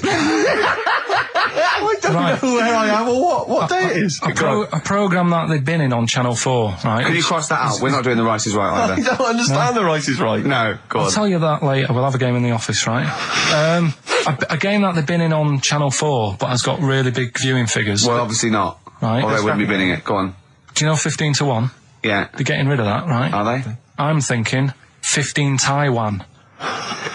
Get some items that are made in Taiwan, right? Get 15 items, and I say what they are, and then you go, oh, I bet it's the vase. Or something. That's the one that's made in Taiwan. Yeah. Just explain that again very quickly. No, don't go. Alright, Cross it out. Forget that. Cross it out. 15 Taiwan. Right. Go on. This is the one that I've prepared for, because I think this isn't daft, this is good. Let's play a tune and let's hear it after that. Oh, God. I'm very excited. Are we going to play it after that, or are we going to say... No, you can explain it after it. I'm very excited. Could you hear that again? It's fantastic. Waiting on a Friend by the Rolling Stones. Yeah? Go on then, Carl. On XFM 104.9, Ricky Gervais, Steve Merchant, Karl Pilkington. Go on. Right, this one. Remember Blockbusters? Uh-huh. Right, this one is good, and we'll do this one. Rockbusters. And remember how Bob Holness used to give you a letter? Yeah. And it'd give you a question, and the answer to that question is that letter. Yes. Right, well, it works like that. So if I said to you, we'll test it out on you, Steve, right? Right, welcome to the show and that. Hello. Let's play, right? And I say, right, your first one is W. Mm-hmm. And the cryptic clue, because it's done like crosswords. Okay. So not quite like Blockbusters. Well, this young man prepared for his death. And it's a W, so the answer... And it's not always going to be like our sort of music, it can be any sort of music that's out there. So the W is the name of... Of the answer. I understand that, but is the answer always the band name, or is it... Yeah. It's always the band name, is it, or the artist? Yeah. And so would the W be the surname, or would you have both the initials if it was someone's name? Would Elvis Presley be EP? Don't get annoyed, No. Carl. These are questions that I knew would be asked. I know because he tested it on me. So you've got to tell them. We need That's to the know point. the rules. If it was Elvis, I'd probably do E. No. Give him the answer. Give him the Right, answer. did you hear the clue? No, give me the clue again then. So the letter is It is a W. cryptic clue. It's The clue's W. fine. Listen, but and the go on. clue is this young man prepared for his death. This young man prepared for his death. Yeah. This young man prepared for his death. And it's a W, and it's his first name. That's what he needs Well, to see, know. that's the, yeah. Yeah, but I don't... Well, shouldn't we have the initials? Wouldn't that make it easier? I mean, Yeah, wouldn't- but it didn't do that on Blockbusters. It just had one letter. No, they did if it was if. The gold one they often had us for 3 or 4 Did they? letters, yeah. But it was normally just one word. It wouldn't have been a name or something. All right, then. W. Y. W-Y. Will Young.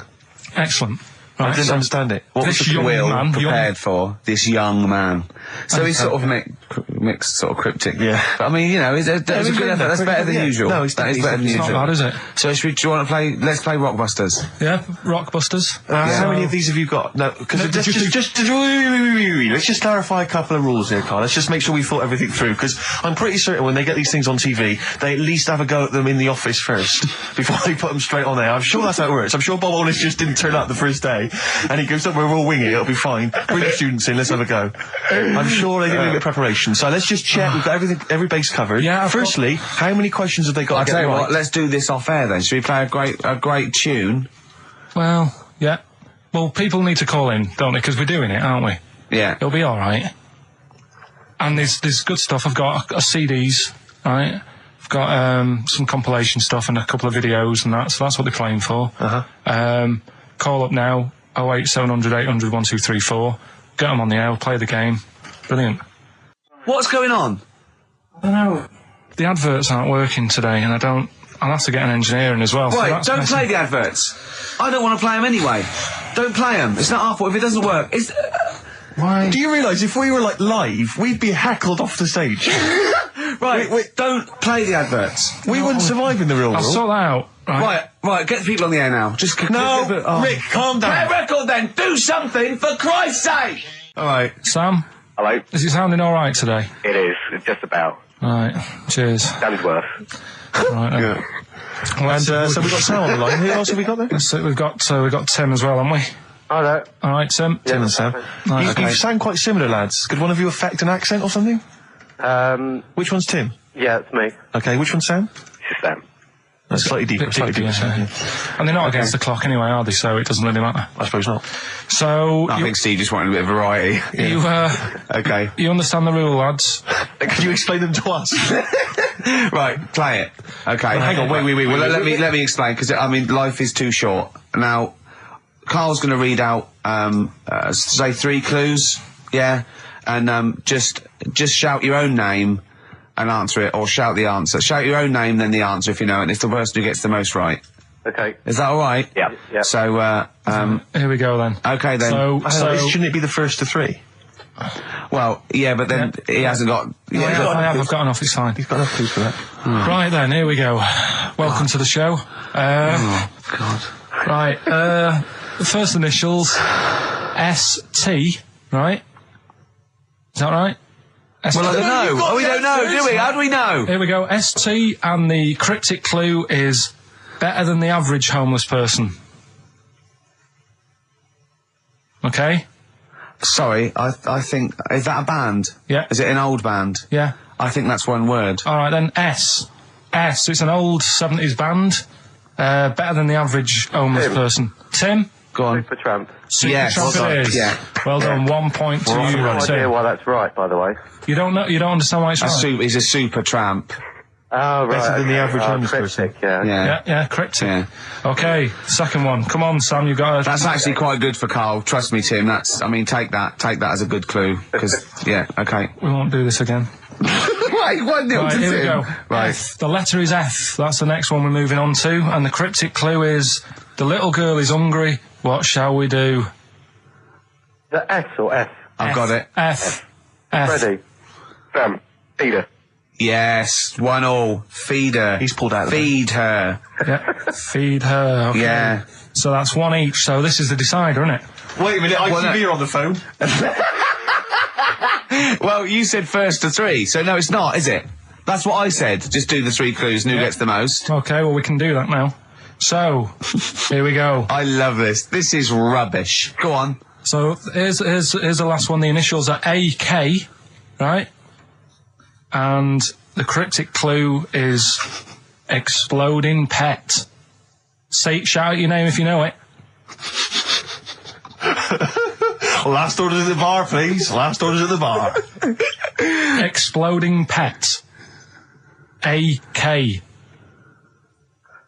You're tuned to XFM 104.9, Karl Pilkington's quiz, Rockbusters. The format is still available. The highest bidder, please give us a call, or you can email ricky.gervais@xfm.co.uk. Is it a band or a singer? I'll give you a bit more of a clue. It's a pop band. Okay, we wouldn't. Sam, Tommy Kissem. Yes. Hey. Oh, this is amazing radio. So who was that won? That was Sam who won. So it's 2-1 to Sam. So he wins. What does he win, Karl? He wins some CDs and some videos. No, he's got obviously now, Sam, if you're ready, take the spot. You're going to do the gold run. Away you go, Karl. I haven't got any more. You're a fool. Right, stay on the line. We're giving both some presents. Play a record for. Rick, I'm going to shoot off. Not come. Have you ever read the White Van Man column in The Sun, Karl? I've seen it. Are you familiar with this? This is where every day in The Sun they interview a guy who drives a white van, just, in order to get the kind of voice of the man on the street in the paper. And he has to answer, or just give his opinions, really, on events that have made the news each week. There have been huge rises in street crime, especially muggings and carjackings. What's your view there? More youth clubs are needed, aren't there? You think more youth clubs? I like that. No? Okay. I like that because it's so 1950s. Yeah, it's sort of like you want a bobby on the beat that'll clip you around the ear. So once they've come out of national service... Yeah! No, I love that. And if you find someone smoking a wood bomb, you make them smoke 50. Yeah, exactly. Oh, this is great. That is great. Did you used to go to youth clubs? Yeah. And they kept you out of trouble?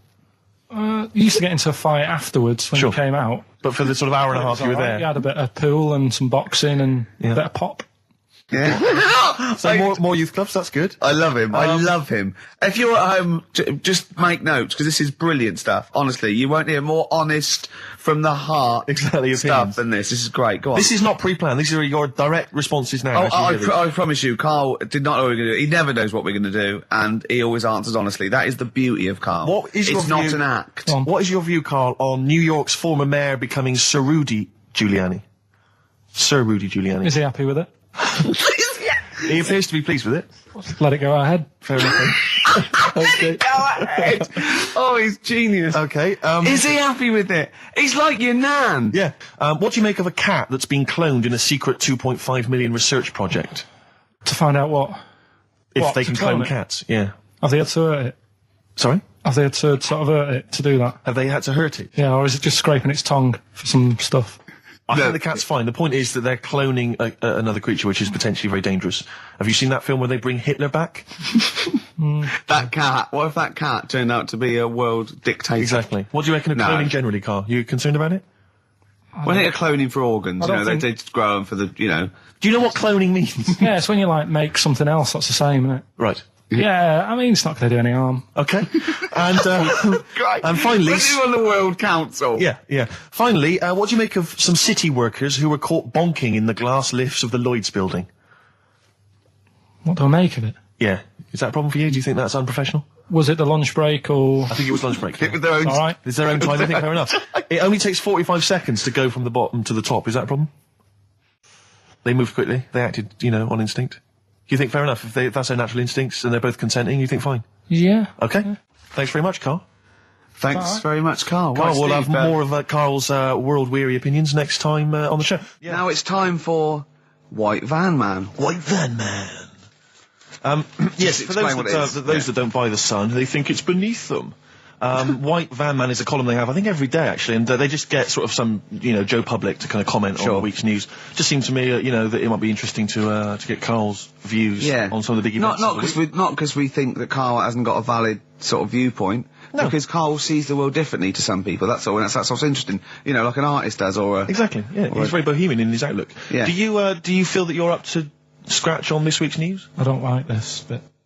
Do you? No, just relax. Why not? It's pressure. No, because you just have to give us your first opinion. For your honest answer, that's all we've ever asked of you, Karl, and it's all you've ever given us. Your honest, your first from the heart view, yeah? All right. Don't worry, just relax. Just chill in. Are you worried that people are listening and thinking you're an idiot? if my girlfriend's listening now, go and have a wash or something. Go and have a wash. Not very nice, is it? Is it the opposite of Napoleon and Josephine? Yeah, go on. If you're going to visit me again, Josephine, for Christ's sake, wash. Well, I'll ease you in with something fairly easy, a music-based question. Kylie Minogue versus Dido as Queen of the Brits. What's your view there? Go and have a wash. It doesn't really matter, does it? It doesn't really matter. What doesn't really matter? With the Brits. I was watching it the other night, and I think Kylie will be a good-looking old woman. Do you ever do that? Sort of I want to, Steve, I want to celebrate with you. Every time he opens his mouth, it doesn't matter. I want us to open a bottle of champagne. I know what you mean. Do you know what I mean? It's sort of like we did that. Yes. No, do you ever do that, though? Look at people, and another person who springs to mind, Jenny Powell. I don't think she's that good-looking now. Who's Jenny Powell? Is she that girl that used to be the assistant on Wheel of Fortune? Yeah, I think she's a bit over the top for a young woman. But when she gets older, I think she'll look... Be a bit of a stunner. Okay. So, for you, Kylie, whereas you don't feel that about Dido, is that right? She's alright, she's normal. I prefer Kylie's sister to Kylie. She looks, I can imagine her being hard work to live with. And who, Kylie? Not being washing up and that. Right, sure. Being a bit fussy. Okay. And what do you make of taxes rising in the next budget to pay for NHS improvements? Well, my dad went to hospital to have an operation once. Yeah. So I feel like it's worth paying it, because I've got something. Because people might have to go to hospital. Yeah. Yeah. Well, it makes a change when it's someone in your family, doesn't it? Yeah. Because you sort of realise... Yeah, a change is as good as a rest. And the weird thing is, if it weren't for me dad, I wouldn't be here doing this show, because when he was in hospital... Well, no, I'll stop you there. Yeah. To be honest, that's all you need to know. You wouldn't be here, true, but no, but... Well, no, because this was after I was born. So, I would be here. But his more direct involvement was what? Yeah, because when my mum was seeing me dad in the hospital, I got a bit bored. Went for a wander, found the hospital radio station... Yeah. And got a gig. Really? So, in a real sense, if it wasn't for Carl's dad, Carl wouldn't be here. And did your dad, like, while he was listening to you, did he, like, sort of tap the nurse and go, can you get that twat off the air? Who's put him in that? Yeah. Come on. Okay, what do you make of the real-life Mowgli who's surviving in a Transylvanian countryside? Apparently, I don't know much about this story. I don't know. You know Mowgli, he's the guy from the Jungle Book. Yeah. The little kid that grew up with bears and animals and stuff. Apparently there's a real-life one in Transylvania. What were the things in Gremlins? What were the what? Like, in Gremlins they were... Wait. Okay, this is an example. This is what your girlfriend said. Think. What were the things in Gremlins called? I can't remember. Just, I mean, really... Something like that, isn't it? No, wait. Just really think now, Carl. Just with everything you've ever... With all the brain power you've ever used, think what the things in Gremlins were called. It's not there. There's a clue here. Oh, no. Yeah. They're not. What? Gremlins. Yeah. Play a record, Carl. What about the fact that the world's tallest man is living in a semi in Neasden? It's alright, isn't it? Something that someone told me in the week is that, do you know all these tall people like this guy? Yeah. Which is a bit weird they've only just found him, considering he's the tallest man. I think that's a bit weird. Yeah. Someone told me that, do you know the guy who was in James Bond, the big bloke? Yes. Jaws. He's got the same illness as this bloke. Right. And what it is... It's called tall. It's something about... You're suffering from tall. You've got a small tumour or something just behind this part of your head. Yes. Oh, yeah. Just sort of in the middle of your eyes. Yeah. And the pressure on that makes you grow really tall or something. Yeah. So he needs to get it sorted. That's your advice to him. Yeah. Get it sorted. Well, I think we should have a White Van Man session. Oh, White Van Man. I think people tune in for the White Van Man Yeah, session. people who haven't tuned in, they don't know. If people aren't familiar with this, The Sun runs a column every day which is asking some punter from the street their views on the week's big events, and we just thought, why not hijack that idea, but apply it to Karl Pilkington. Karl? I've seen much news again this week. You've not seen much news? Don't worry, I'm sure you have an opinion on it. Just give us it from your heart. So, Gladiator. Okay, so, well, on the subject of Gladiator, what do you make of Russell Crowe's appalling behaviour at the BAFTAs? This is, I heard a bit about this. This is, when he got some director or something, because... Director or producer and threatened them, because they cut his bit, didn't they? They cut a poem that he'd done during the acceptance speech. I watched it on Sunday night. Sure. I didn't realise it wasn't live, to be honest. Yeah. But I quite liked the way it was to the point and didn't mess about. He went up, he said thanks. So you're saying that he shouldn't have beaten up the director? Is that what you're basically saying? It's a bit over the top. You thought so? I mean, if you didn't have time, if you really, I mean, what's the poem got to do with the film anyway? He was an awards. So do you think it's ever justified to beat up a TV director if you're a major Hollywood star? Depends what he's done, but I mean... Right, what would he have to have done, Carl, for it to be fine for him to then beat him up? The thing is, right, forget all the beating up. At the end of the day, it was a awards thing for a film. The poem had nothing to do with the film. Yeah. So go up, collect your award for that thing. And if he really, really wanted people to hear about this poem, he could have photocopied it and left it at the entrance and said, on your way out, this is a really nice poem, pick one up. No, but the thing is, he knew it was televised, so he knew by saying that poem once, he was reaching 5 billion people. That's a lot of photocopies. Do you see what I'm saying? I'm not saying he was justified. It wasn't a poem award. If it was an award show for poems, you'd say you can't cut it out. It'd be like doing the top 40 and then going, number one's good, but we haven't got time for it. But it's a films thing. Okay. And he went up and he got the award for the film. Which film was it for? I don't know, but when I wanted to give you results, I said, let's give Carl his results. Steve went, no, we should introduce people to Carl again, just remind people what Carl's like. And he's so right. I'm so glad we did this first. Am I right, though? Carry on, Steve. Okay, the next topic, what about this big debate over whether Kylie Minogue's had a bum job? I'd have to see it. Next. Okay. Anyway, Carl, look, let's have a little quick session of White Van Man. For those that don't listen to the show regularly, The Sun, you know, has a section called White Van Man where a member of the public gets asked their opinions on the week's big political and social hot potatoes. Carl, we just thought it would be fun if you answered some of the questions. It's not so much questions, it's just your views really on these big news stories. What do you make of Olympic ski hero Alan Baxter testing positive for drugs? What did he do? Well, he won a gold medal in the Olympics, and what? He was a skier. Right. And he won gold medal, and they've just tested him positive for some kind of illegal drug. But what, I mean, if he did, why take drugs to ski?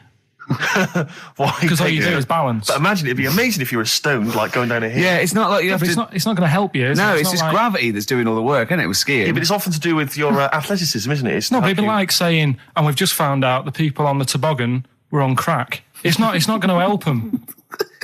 You sit there and you go with the flow, and you try and you hold on.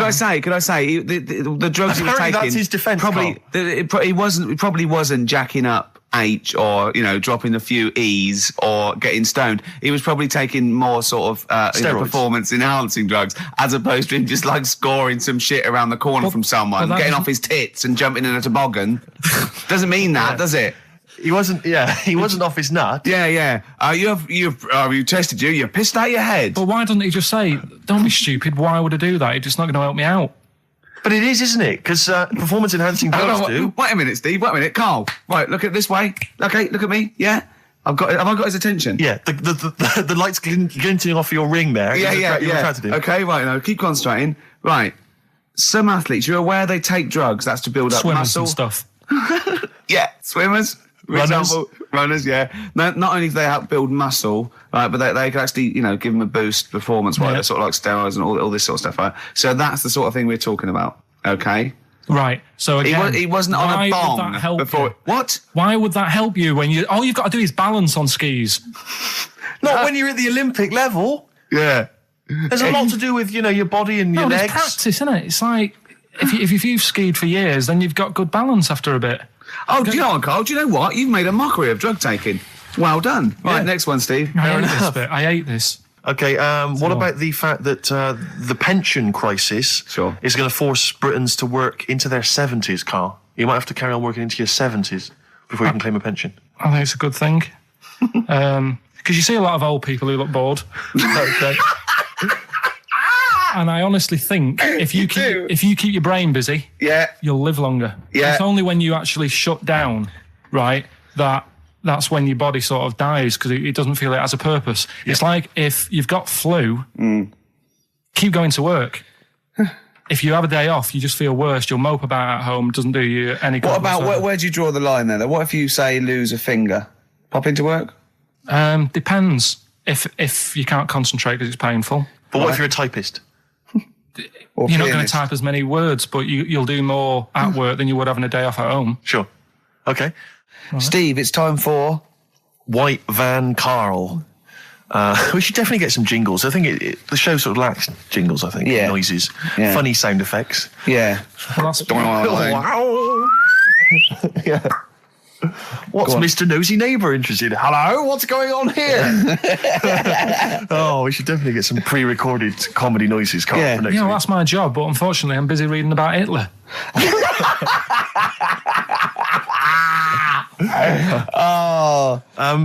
For those that don't know and aren't familiar with this feature, basically The Sun runs a White Van Man column where it asks just people who, every men and women, their views on news stories from the week, and we decided we'd just ask Carl his opinion on some of the same issues. This week... Not like us to rip off another idea and just use it for our own... No, but this time... The White Van Man in the Sun this week is Herbie Crossman from Harrow in Middlesex. Herbie. And he's asked his opinion, Carl, and what's yours, on pop idol Will Young admitting he is gay. Come on, Carl. I don't understand what the big deal is, to be honest. Okay. No. Talking to different people about it, and they've said, it could affect the sales, girls won't like him anymore, which I think is rubbish. Yeah, because it finished George Michael's career, didn't it?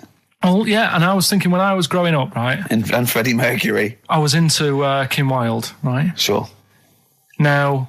And her kids. You're not going to tell me she's gay, are you? No, but if they said, she's a leather. Yeah. Right? I wouldn't say, right, that's it, I'm taking kids in America back to the shop, I'm disgusted. Sure. I liked her. Yeah. I don't think I'm ever going to, meet her and marry her and that, so what does it matter? Yeah. Will Young, she's a good voice, he's gay, a lot of gay people in the world. Georgie boy was gay, I guess. There you go. Nothing more and nothing less. The kindest guy I ever knew. So Do you Bowie? No big deal. That's one of your favourite songs, isn't it? Brilliant. Killing a Georgie Parts 1 and 2, isn't it? Yeah. Okay, what do you say to the fact that a judge has decided that we, the general public, have a right to know about stars' flings? Basically, this is an excuse. This is basically saying, should papers be allowed to print tittle-tattle about celebrities? Oh, this is... Providing it's proven true. Oh, this is something about, isn't it, a Division 1 football or something? It definitely had a Premiership football had an affair. And it is true, but he's trying to keep privacy. And the judge said, well, it's not for us to censor the press over things that are true. Right. It's up to the general public to either boycott or not, that publication. What do you think, Carl? What about all this, exposing, going through the, the bins of celebrities? It's not right, is it? But no. People are interested in it and buy the papers to read it. Do you know what I mean? I mean, like I said to you the other week, everyone has a go at Beckham for not being that bright. But at the end of the day, he's a good footballer. It doesn't really matter what goes on off the pitch, does it? Do you know what I mean? Yeah. Express 2 featuring David Byrne, Lazy, XFM 104.9, 1:45. I'm Ricky Gervais. Steve's got the Sun. Yes, we're just going to be doing White Van Karl, where we ask Karl the questions the Sun asked some other bloke. That's right. Because we think Karl's got more to say than anyone on anything. Karl only tells the truth, by the way. Just remember that, listeners. Off you go. Yes, well, today's White Van Man in the Sun is John Slade. He owns his own door maintenance company. His answers are very informative, I have to say. But, Karl, what do you make of the Channel 4 producer, aged 30, who duped a school into believing he was a teenager for a documentary? Are you familiar with this story? No, go on. Well, basically, a 30-year-old guy kind of fooled the school into thinking he was a pupil for a secret documentary. The school's outraged. Do you think that that's, for you, should anything go when it comes to making TV? I think I've said to you before, there's loads of kids at my school. I remember being in the first year, and kids who, what year do schools go up to? I was in the first year. What is it? 11. 5? Oh, sorry, first year of infants and juniors. No, secondary school. 11. Right, year 11. Kids have beards and stuff. No, not year 11. They're 11 when they first go to secondary school. Right. Well, I'm 11. The kids at the older end. Well, there's a fifth form, and then there's you can leave when you're 16, I think, can't you now? Right. Well, kids who were 16 looked old. They did have beards. I remember going there and thinking some of them were teachers. I think he's answered that. Next one. What's the next one? Tattoos and everything. I think they're kids in the earlier years even. What do you make of the fact that Mariah Carey's £38 million payoff has cost EMI staff their jobs, and we're talking 1,800 EMI staff who have lost their jobs? What do you think of that? Yeah, I mean, is that silly money, Mariah Carey, on 38 million? She doesn't need that much. She doesn't need that much. She has to dress nice, though. It's not her fault. I'd say it's bad business. Okay. Because EMI, did you say? Yes. Right. They've got rid of them staff. Yeah. Mariah Carey's left. Who's going to do the work? Do you think Mariah should come back and do some temping? Well, they should have got a loan and paid her. Okay. Do you know what I mean? Vicious circle, that. Right. Have you done a business degree or anything? Commerce. You did commerce. Where did you do that? What did you do with that? At school, I'd learned how to fill out a cheque, pay a bill, and I think I had a trip round Kellogg's. Did you get an O level or a GCSE? We know he didn't. You know, I did. But was there a commerce exam, or was it just a division of Can't maths? remember. What did he fill out a Was check? it a subset of It maths? was an option. It was like, if you want to do it, you can. What was it? Fill out a check. Fill out Pay a check, bill. Pay a bill. Have a visit round Nip round Kellogg's. Kellogg's, and I saw my sister's boyfriend there at the time. He sorted me out with some variety packs. Really?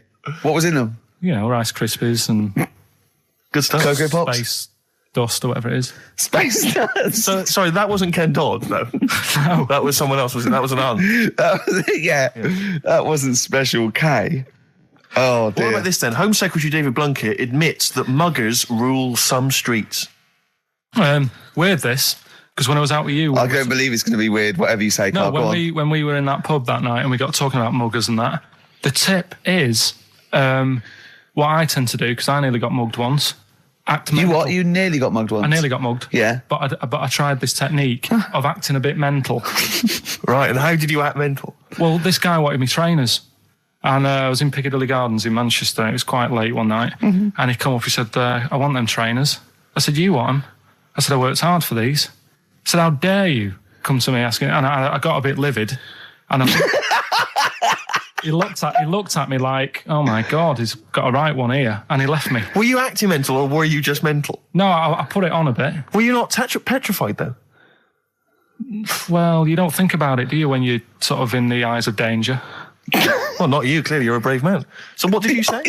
I just went a bit mad. I just kind of, because he said he wanted the trainers and they were dear ones at the time. And I just, no, you're not having these. So I've crafted you. I said, I wanted these trainers. Yeah. And, went on to tell him how I work at printers and I don't enjoy it. And, I put in all these hours and that and I have to cycle home for about 5 miles. And Did he give you his trainers? Yeah. Did he have a knife or I anything? just left. No, it didn't get that violent. Well, that's very brave of you, Carl. Yeah, it's That's good. good advice, though. Just act mental. See, Watts actually tried it the other night. Oh, Liza Minnelli. Yeah. Well, she says, I've worked hard for these diamonds. Yeah. Not easy being the daughter of Judy Garland. You don't know what it's like. You know a lot about paying bills and writing out checks. Yeah. Tell us about Kellogg's. What was it like? What was in the factory? Was it just like squashing bits of corn? Pretty boring, really. Just loads of conveyor belts, boxes of cornflakes everywhere. Just what you imagine. Yeah. So is it more, this is where you might be working? This is where you're likely to work? if you Possibly. leave There was school? 2 trips. There was that and the trip to Manchester Evening News. Okay. And I left that early because I had a job in Cordon Bleu. In Kellogg's. Cordon Bleu, what's that? It's like a supermarket. Yeah? And I had to leave the trip early and the teacher went mad saying they'd thought I'd got lost on the, in the building and stuff. What, you And it didn't caused tell a anyone? write-up. No, because it was like day 2 of working in this supermarket and I couldn't be late. I thought by the time I explain where I've got to go and everything, I'll be even later. Sure. So I just left, and then apparently they were searching the building and everything for me. Oh, I were you? was stuck in a printer. Don't know. Stuck in a printer? I don't know. What was the printer's name?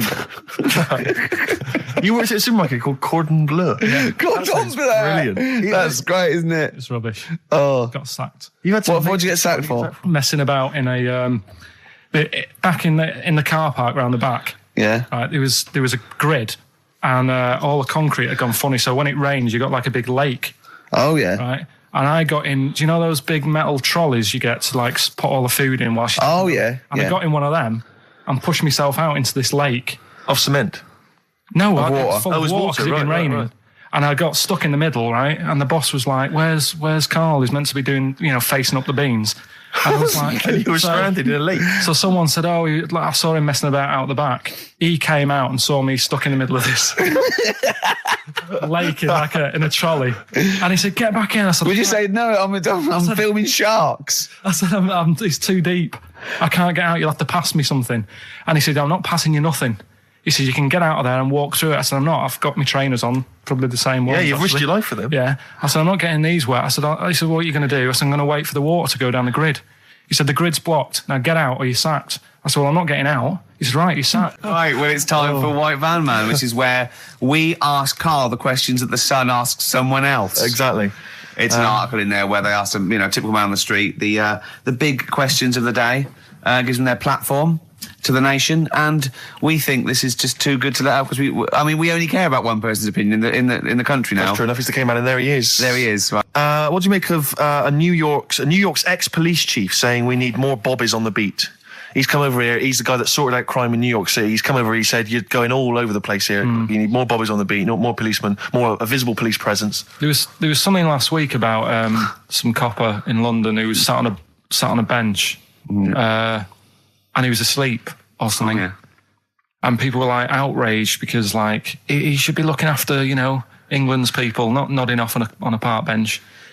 Which is a bit daft because they were shouting he should be looking after England's people. Was this the 16th century you went back to? What do you mean he should be looking after England's people? Wherever he was, if he was in like a park somewhere, they were like really annoyed because he was asleep. But sure. He was probably undercover. No, but the thing is, if there would have been any trouble, I'm sure he would have woke up. Yeah. If there was any if someone needed help and he screamed, he would have woke up. So I don't know why they were having a go at him. Yeah. And he might not have been there at all. So, it was, so he probably have his radio turned on, didn't he? Yeah. Listening to Heart. So you're not concerned then that there's not the crime's going up? I think there's enough. I see quite a lot of them whizzing around. Okay. You're happy then? Yeah. As long as you're happy, Karl. So you don't think it's too much crime? No. Just the right amount of crime? Yeah. What about the fact that new gambling laws give Blackpool the green light to become a British Las Vegas? What do you make of that? Are you a gambler? Little bit when I go on holiday, like going in the arcade and having a little flutter. Sure. What's your favourite? I have a go on the fruit machines. Yeah. There's a good one called The Simpsons. Right. Is that your favourite? Yeah, it's quite good. Is that a tie-in with the TV show The Simpsons? Yeah. Okay. Will they make Blackpool the next Vegas? I don't think so. No, nor do I. Can't see it happening. No. You been to Blackpool? Yeah. What was it? It's a bit rank. Is it? It is a bit rough. Okay. Needs a lot of work doing on it. Yeah. No, that won't happen. Okay. And you're not worried about this encouraging gambling, generally? Gambling's not a vice you're concerned about? If you're a gambler, you're a gambler. Do you know what I mean? If Blackpool isn't done up, they'll go somewhere else to have a flutter. Sure. So it's not going to make any difference. Okay. No. Well, it's time. Well, go on. That time, isn't it? Yeah. Play the jingle. Yeah. White Van Man, Karl. Brilliant. Recorded at great expense, that jingle. Yeah. This is where we just hijack an idea from The Sun, which is White Van Man, where The Sun asks, in this instance, a cabbie by the look of it. Oh no, a fruit and veg shop owner. Ours is slightly different because The Sun sort of like pick on a perfectly normal member of the public. Exactly. So that's where we've got the upper hand. Yeah. And they ask him about the the hot potatoes. This week, Karl, my first question to you, well, your thoughts, please, on the criticism of the BBC over their coverage of the Queen Mum's death.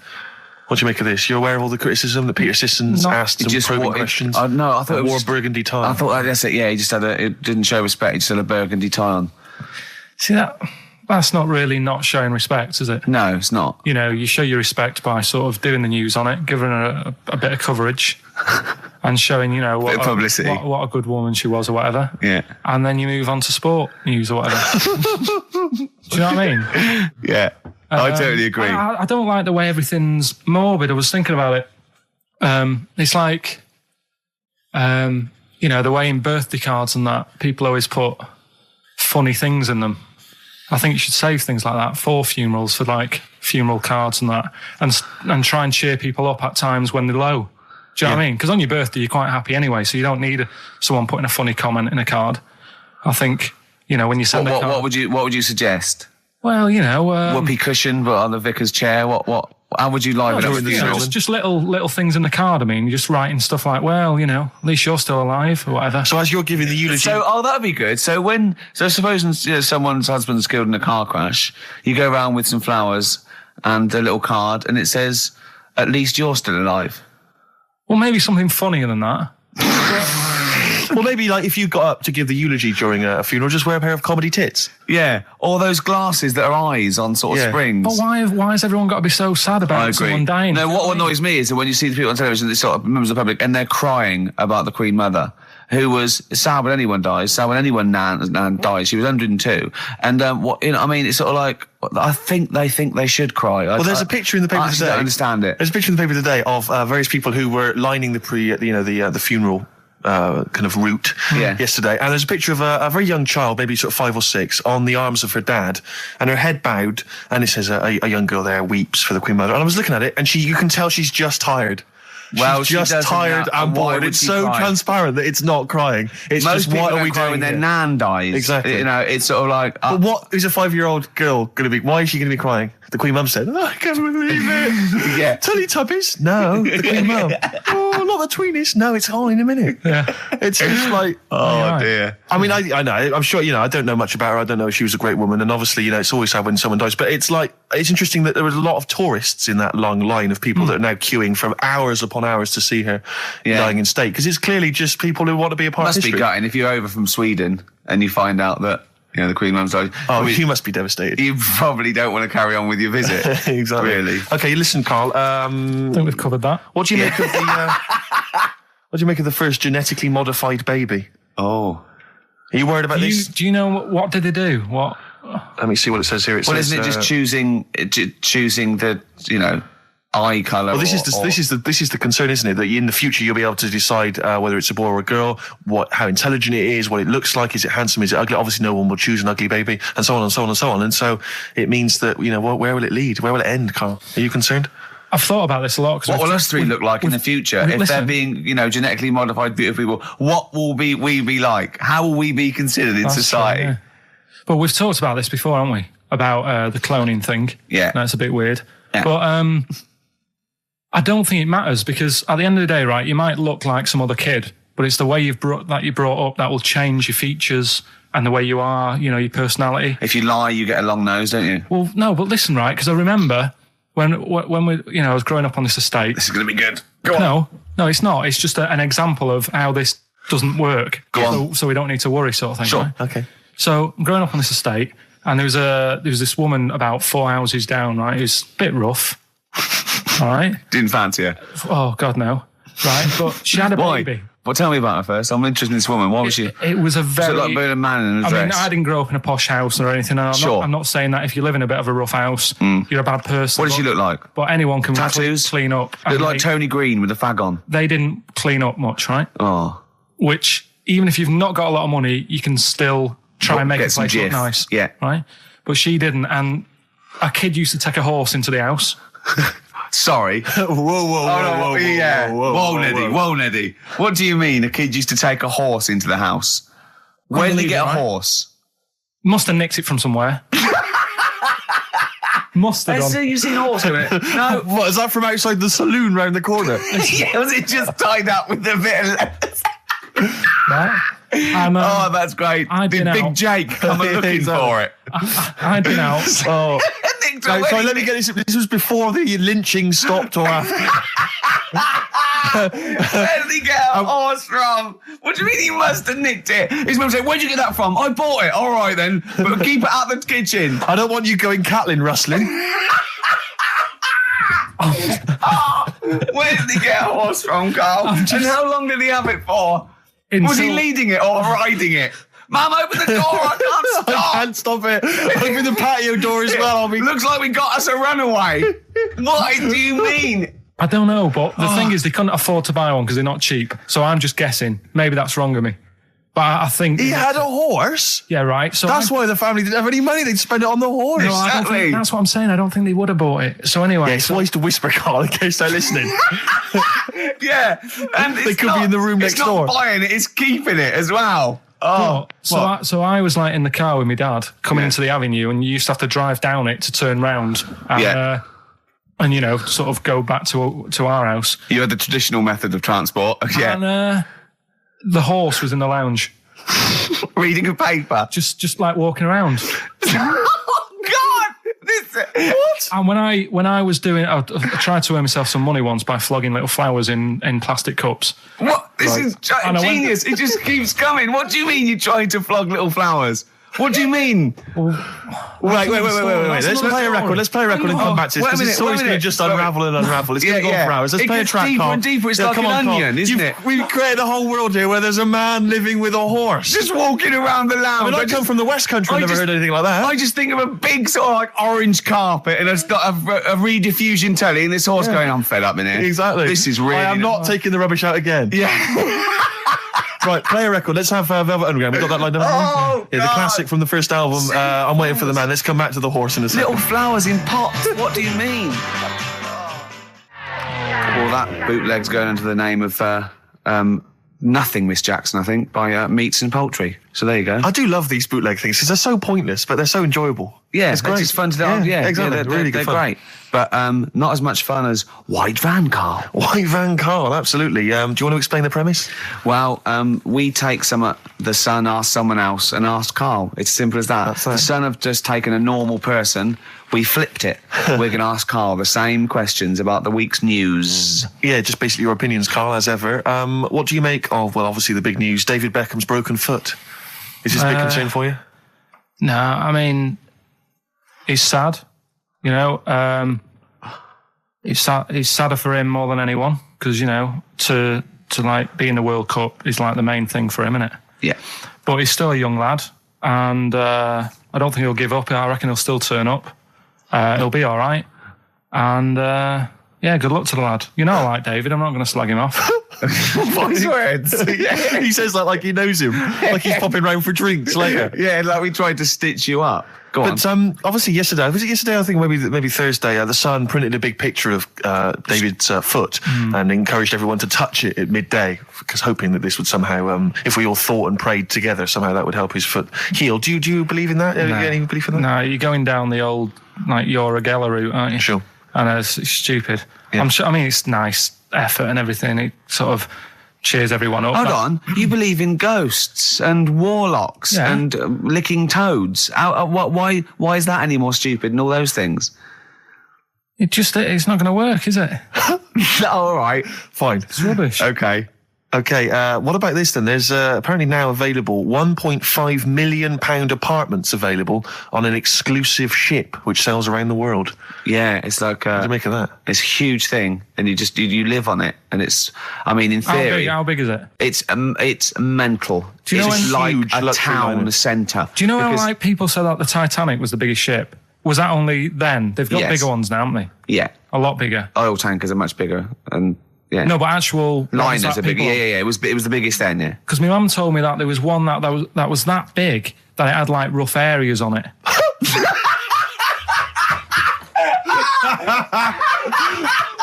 Oh God! Don't go starboard. Oh God! No, but do you know what I mean? Right. It was like we're thinking of moving. We're seeing the captain. We're thinking of moving to a nicer area. Oh yeah. I've heard they're very rough in aft. Oh God! Oh, that's they steal your tyres. A ship's so big there was rough areas. Oh, how big is this one that you're talking about? Well, I don't know. It doesn't give me the specifications here, but they're huge. They're huge. In theory, I mean, it's that thing with it's obviously marketing, but they're going to solve the overpopulation crisis, where soon we'll all just be floating around the sea. Yeah, but yeah, I can see that.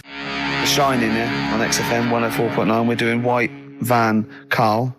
Got another one there? Well, it's just your thoughts really on the Queen Mum's very British send-off that she was given this week. Yeah. What do you make of all those people queuing up to see her? Did you think that was incredible? Right. Well, what we said last week, you know, there was I don't quite understand why there was so many people there who were like getting really upset. Do you know what I mean? Really upset, crying and stuff. And, you know, you can lose someone who's like related to you, and you don't cry like that. You sort of sit there and you think back to what you did with them and stuff, and then that's it. But the queue thing, wasn't it like miles long and stuff? Yeah. It was, yeah. Right, I was sat watching this with Susan. 12 hours queuing. Yeah. It never got to 12 hours. It did, but that was the estimated time. No, but how long is a queue when they're just like, walking along? Think how far you can sort of like, stagger in 12 hours. Incredible. It's been ridiculous. Yeah. But again, if they want to do that, it's their time and that, isn't it? And it was at the weekend, so they could have, it's not as if they got out of work to do it. No. I mean, they used their own time, so good on them. But I thought, right, what they could have done, remember when I studied Che Guevara? Yep. Yeah. Right? And don't be offended by this, it was just an idea, because they did it with Che Guevara. Remember when they cut him up? Yes, they cut him up, yeah. What was the reason for cutting him up? Well, they cut up Che in order to try and... you told us that they were going to send bits of his body to Fidel Castro and various other people, wasn't that right? As a warning, wasn't it, though, to all the people, like, one to... Yeah, my understanding was that they cut him up in order to... so they could bury him in different places so that there'd be no shrine. There'd be not one place that you could go to in order to sort of make him into a martyr. A little bit like that. I've like... I can vaguely see where this is going. 6 queues, and it's like, number 1... You can, go and pay respect to her head or whatever. Oh, God. No, but I just was thinking the way of speeding it up. I'm not having a go. I'm not, because they haven't done it, so it doesn't matter. But they did it with Che Guevara. Yeah. Everybody would have felt like they've got close to her. And it would have speeded it up. No, I mean, but I can understand. Can I just say that genuinely, Carl is not being disrespectful here. This is his best idea to cut down the queues. So don't phone in. He's not suggesting we should have done this. He genuinely is.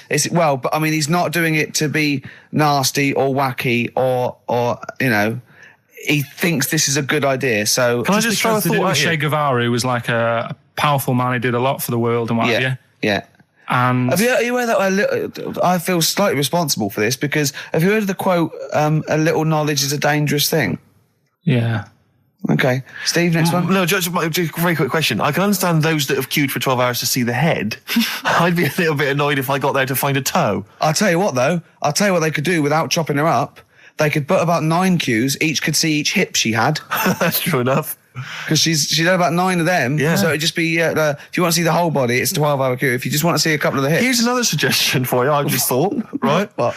Instead of everyone queuing to see her, why not put her on a trolley and wheel her past everyone else? Running. So you could have some students on Rag Week. They can combine it, like when they're always pushing a bed. They could just run it along the queue. No, that'd be fantastic. That'd be disrespectful. Right, as opposed to the chopping up. So sure. Right. But just an idea. Just I apologise now. Anyone's offended. Anyone offended, I'm sorry. But Okay, we just do White Van Carl then. This is your opinions. You can't be wrong on this, can you? There's no right or wrong answer here. Okay. Right. But so this is where we ask Carl his views on the big news stories of the week. Basically, we've stolen an idea from the Sun newspaper, and so this isn't cruel. This programme, is it? Oh, I don't think so. Picking on me? It's not, is it? It's weird because a few people have said, "Oh, you're picking on me." It depends how you look at things, doesn't it? Yeah, but you do like it. We could look at it like it's a laugh, so it's not a problem for us. We like you. You're our favourite. Yeah. I'm going to say thing in the world, but I don't mean that. In a derogatory way. No, I'm cool with it. Yeah? Yeah. Right.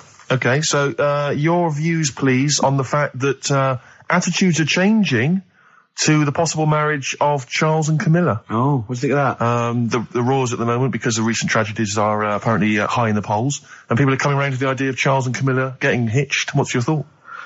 Whatever, really. I mean, if they're happy with it. The thing that comes out of it most is it just goes to show, right, that there is someone for everyone. Just because, I mean, no disrespect to Camilla, I'm not a good-looking person either, but she isn't a stunner, and yet she's gone and picked up a royal. Right? Yeah. So I think it's good for things like that to happen, because it cheers you up. Do you know what I mean? Gives you a bit of hope. Thanks, Carl. So, yeah, it's good. If they're happy. If anyone's happy, it's a good story, isn't it? Yeah. You know what I mean? Yeah. He's had a bit of bad luck. And now he's got someone else in his life. So. While he's doing this, I'm just doing a list of questions to ask him what he thinks of things in the world. Okay. Is that all right? Yeah, no problem. No problem. Okay, what about this then? Are you disappointed by the nation that a third of us are apparently unaware of St. George's Day? 23rd. Is St. George's Day the one with the snakes that we've talked about? No, that's... Are you one of that third, do you think? St. George is the patron saint of England who killed the dragon. Yeah, I mean, there's too many of these days, isn't there? That's the problem. If you make it a bit more special, like Christmas, so you buy presents and that for each other, then people will remember it. But there's so many these days with Easter and Pancake Tuesday and all that. So it's not surprising. I think as time goes on, we'll find that a lot of these days will just disappear because, you know, people are busy. There'll be new ones, won't there? Right. White Van Karl. White Van Karl.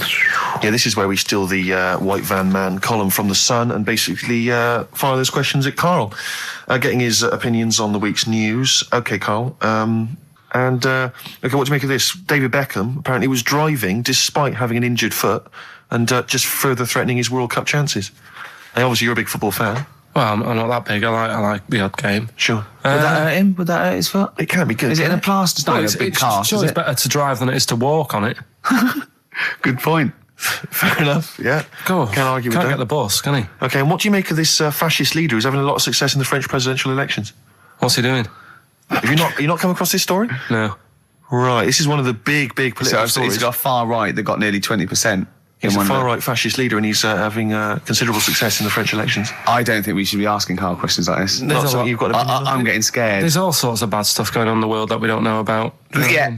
But we know about this. Yeah, but you're better off not knowing because there's nothing I can do about it. You're absolutely right, Karl. Fair enough. I can't argue with that. Oh, God, man that's alive. fantastic. That is brilliant.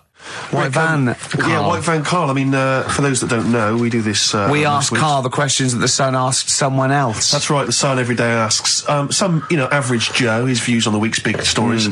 Karl, let me ask you now, what do you make of Prince Harry smoking openly at a polo club? Are you aware of this story? No. Was it? Go on. Prince Harry, you know that he's one of the royals. Yeah. And he was seen smoking openly, a fag, a cigarette, a polo. Third in line to the throne. Something like that, yeah. Imagine that. Someone smoking a cigarette who's third in line to the throne. A cigarette, Karl. Is it a non-smoking polo club? Do you know, I don't know, but if it were, would that make things even worse for you?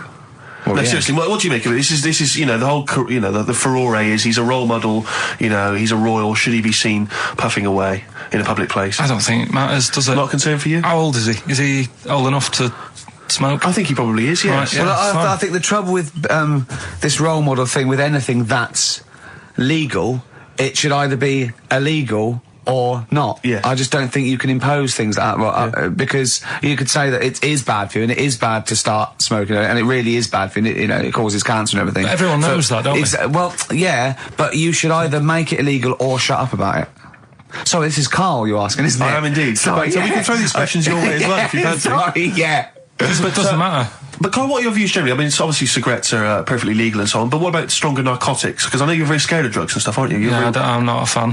No, what's your concern? What's your worry? Just like you might get into them. It's like you might have them and go, oh, this is all right. Exactly, Karl. Exactly. Although I was talking to you about it earlier, and you weren't very sympathetic about a lot of young people who have perhaps gone to crack or smack. You didn't you describe it as their own fault?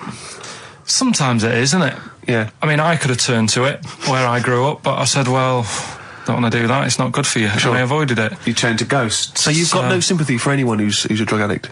It's their own fault, is your... It depends, doesn't it? Sure. Do you know what I mean? You can be an addict if, I don't know, something... I'm trying to think of a nice way that you might most people end up... start on stuff like that because something really traumatic's happened to them. Very few people go out for a laugh one night and go, let's all try it. Sure. So, but... Yeah. Just say no, I suppose, is the Just say action no. in the end. Listen to the cast of Grange Hill. Now, this will scare you. Now, Karl, you will be a little bit unnerved about this. Have you seen the film Jurassic Park? Yeah. You know what happened there?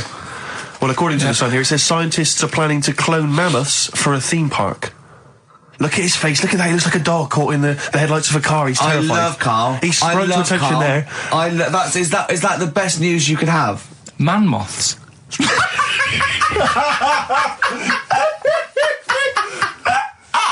Right, yeah, man moths. I man love moths. the fact that that's why he was so excited that they bred a man moth. What is this? Yeah, it's a human being that hides in your wardrobe and eats the entire jacket in a day. Yeah. What do you mean, man moths? Mammoths. Mammoth, the big hairy Have you heard cow of a from the mammoth? Ice Age. I mean, elephant. You're not so excited about that, then? You can take or leave bringing back mammoths to life, but a man moth... A man moth is a different matter. Oh. If we'd have never brought that up, he'd have gone and told someone now, Yeah. you know, I've bred an half man, half moth. This is what we This is how mean. things start. This is what we mean when you hear these ghost Are you stories. slightly deaf? Is that it? When you hear these stories, you're slightly deaf, and his head was in the basket, and he went, count how many times I blink. Is it... Carl, is English your first language?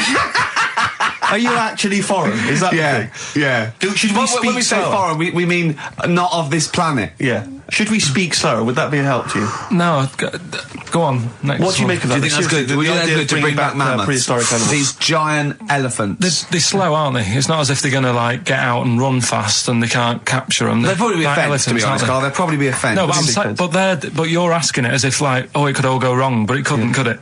Well, Really? but the point was about Jurassic Park is they thought it wouldn't go wrong. They thought they had it all under Yeah, but control. that was and Have you dinosaurs. learned nothing from Jurassic Park, Carl? Dinosaurs would say, oh, think about it before you do it. But with a airy elephant, it's not going to... Not a concern for you. Would you go along to see him? Would you be interested in that? If it was in the area. He's great, isn't he? I'd love a queue, Nothing right? impresses No, him. but what I'd like to do is Carl sitting like Yoda in a little cave, and I'd just like to see people like Tony Blair and, you know, Stephen Hawking's in a queue, and they go and say, Carl, got a bit of a problem. And thinking of cloning a man and a moth. Problem? Not an issue. No, if I'm in the area, I might cruise around and have a look at it. Otherwise, just don't send it near my clothes. Oh, that's fantastic. So it's just for a second. As the words man moth came into your head, how excited were you? I mean, were you both terrified and excited?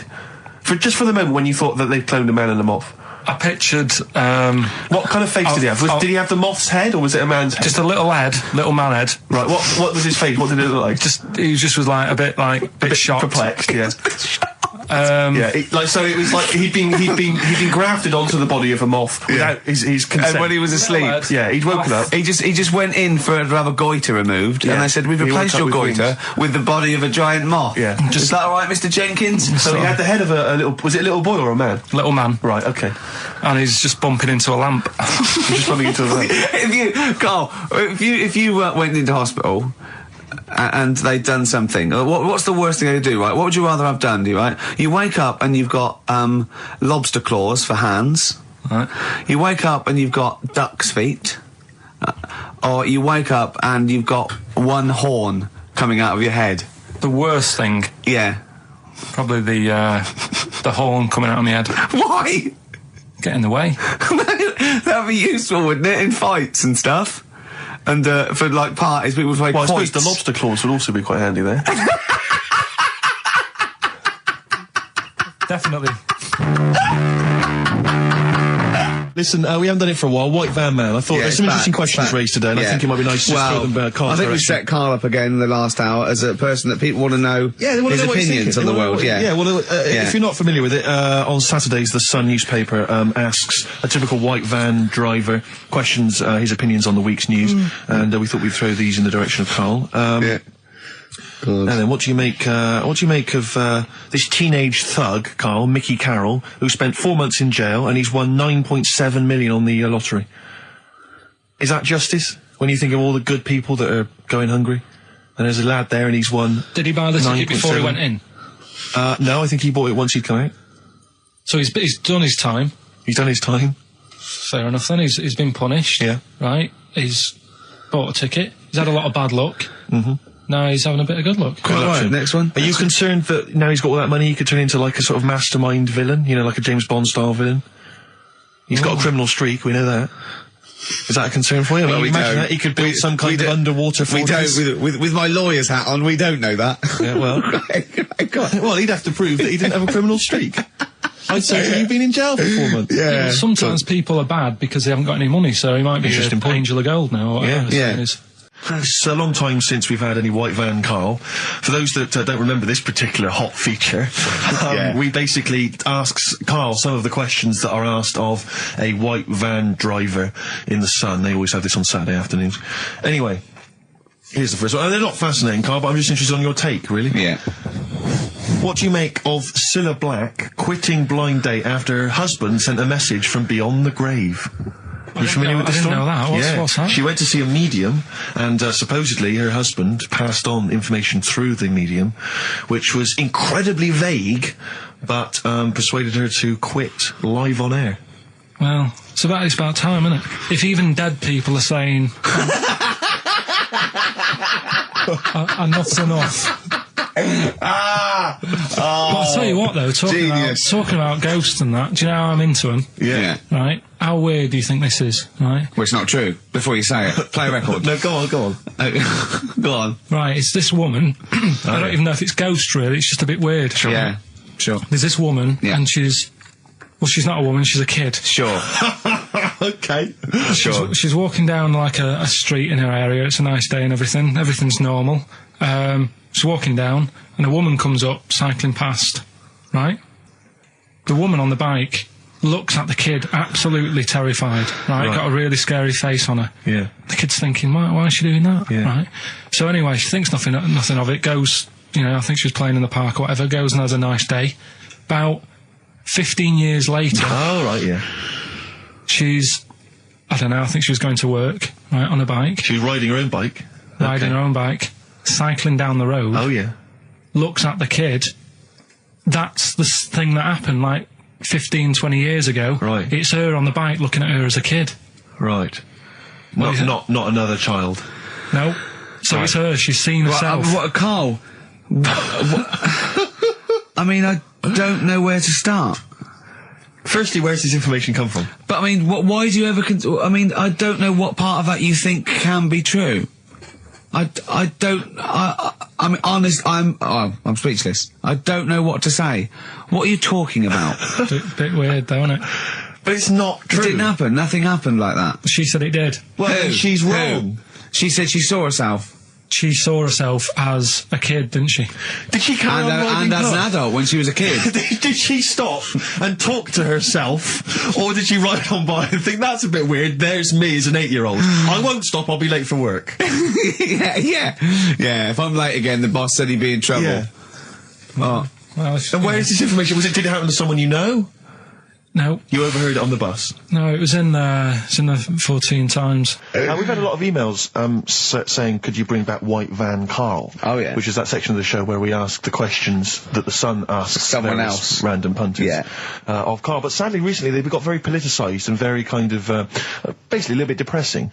So there's not really anything appropriate. But I have trawled the papers looking for other questions posed in other sections of the Sun. Good idea. I was just looking here at the Dear Deirdre section, which is the sort of problem page. I don't know what your views are on this. I'd love to see Karl. Oh, God, can we get him a job? Just ask... Oh, my God, that would be amazing. Right? Well, here's one. I'd like to see your view on this, Karl. I'm a happily married 42-year-old woman with 4 kids, yet I've developed a huge crush on pop star Darius Dinesh. Yeah. It sent my hormone levels through the roof, and last night I woke my husband up at 4 a.m. for sex. We've been married for 20 years and he can't believe his luck. Recently I've been having... I want to go to I'll stop you there. Why are you telling me? Right, carry on, sorry. Recently I've been having erotic thoughts about Darius morning, noon and night. Yeah. I haven't felt like this since I was a teenager and mad about Donny Osmond. My husband is amazed at the change in me. We had sex twice last night and again this morning. Again? Why are you telling me this? Yeah, go on. He's just boasting. This is not a problem. It's not a problem. What's the problem? No problem, just wanted to tell someone. Thanks very much. I watched Darius on TV last night, and when my husband came home, I dragged him into the kitchen and we made mad, passionate love. Right, they did it then, twice last night, once this morning. That's 4 times. 5 times she's mentioned it so far. Yeah. She's doing all right. My husband, this is a great bit. My husband thinks it might be his new moustache. Or that I'm going through the menopause, but I know You were thinking of growing a moustache? Just to think of changing luck with the ladies? I love the idea, that's what he thinks it is. He's telling his mates in the pub. You should grow one of these. The old Tom Selleck. 5 times in the last 24 hours. Hooray for sexy Darius. So, what do you make of that then? What are your views on that? Hold on though, if that bloke is reading that paper, that narrows it down a bit. It's got to be, yeah. Who else did he know? His wife likes Darius, he's had sex 5 times that night, and he grew a new moustache. He's thinking, I wonder if that's me. Maureen. Yeah, go on. But what's your concern? Because I'll tell you what her problem is. She's worried that, you know, the reason that she's now kind of overly excited and she's, you know, having this great sex with her husband is because she's actually fantasizing about someone completely different, younger. She's having these wayward thoughts, isn't she? She's a bit concerned about that. What's your concern? What are your thoughts? I reckon she's going to start shoplifting soon, coming out in hot flushes. Go on. Just, they're both happy, aren't they? He's getting what he wants. She's happy. I'd say, yeah, whatever, get on with it. Do you think that she should confess? She wants to be honest with him. I wouldn't, because not that many fellas like Darius. Right. So if you're sort of thinking, oh, she'd rather have him than me, I don't What do you think Darius would think of this? He'd probably be happy with that. I mean, what would you do if you got loads of phone calls, right, from women going, Carl, whenever you're on the radio, I just have to do it. I just have to do it. Your voice makes me... I'd say, right, well, you know, it's alright. I'd be happy with that. Would you? Yeah. I mean, just in case anyone is doing that. What would you do to sort of like egg them on a little bit to help them out? What do you think? What sexy things would you say? What do you think is your quality? What do you think people would find, you know, pretty horny about you?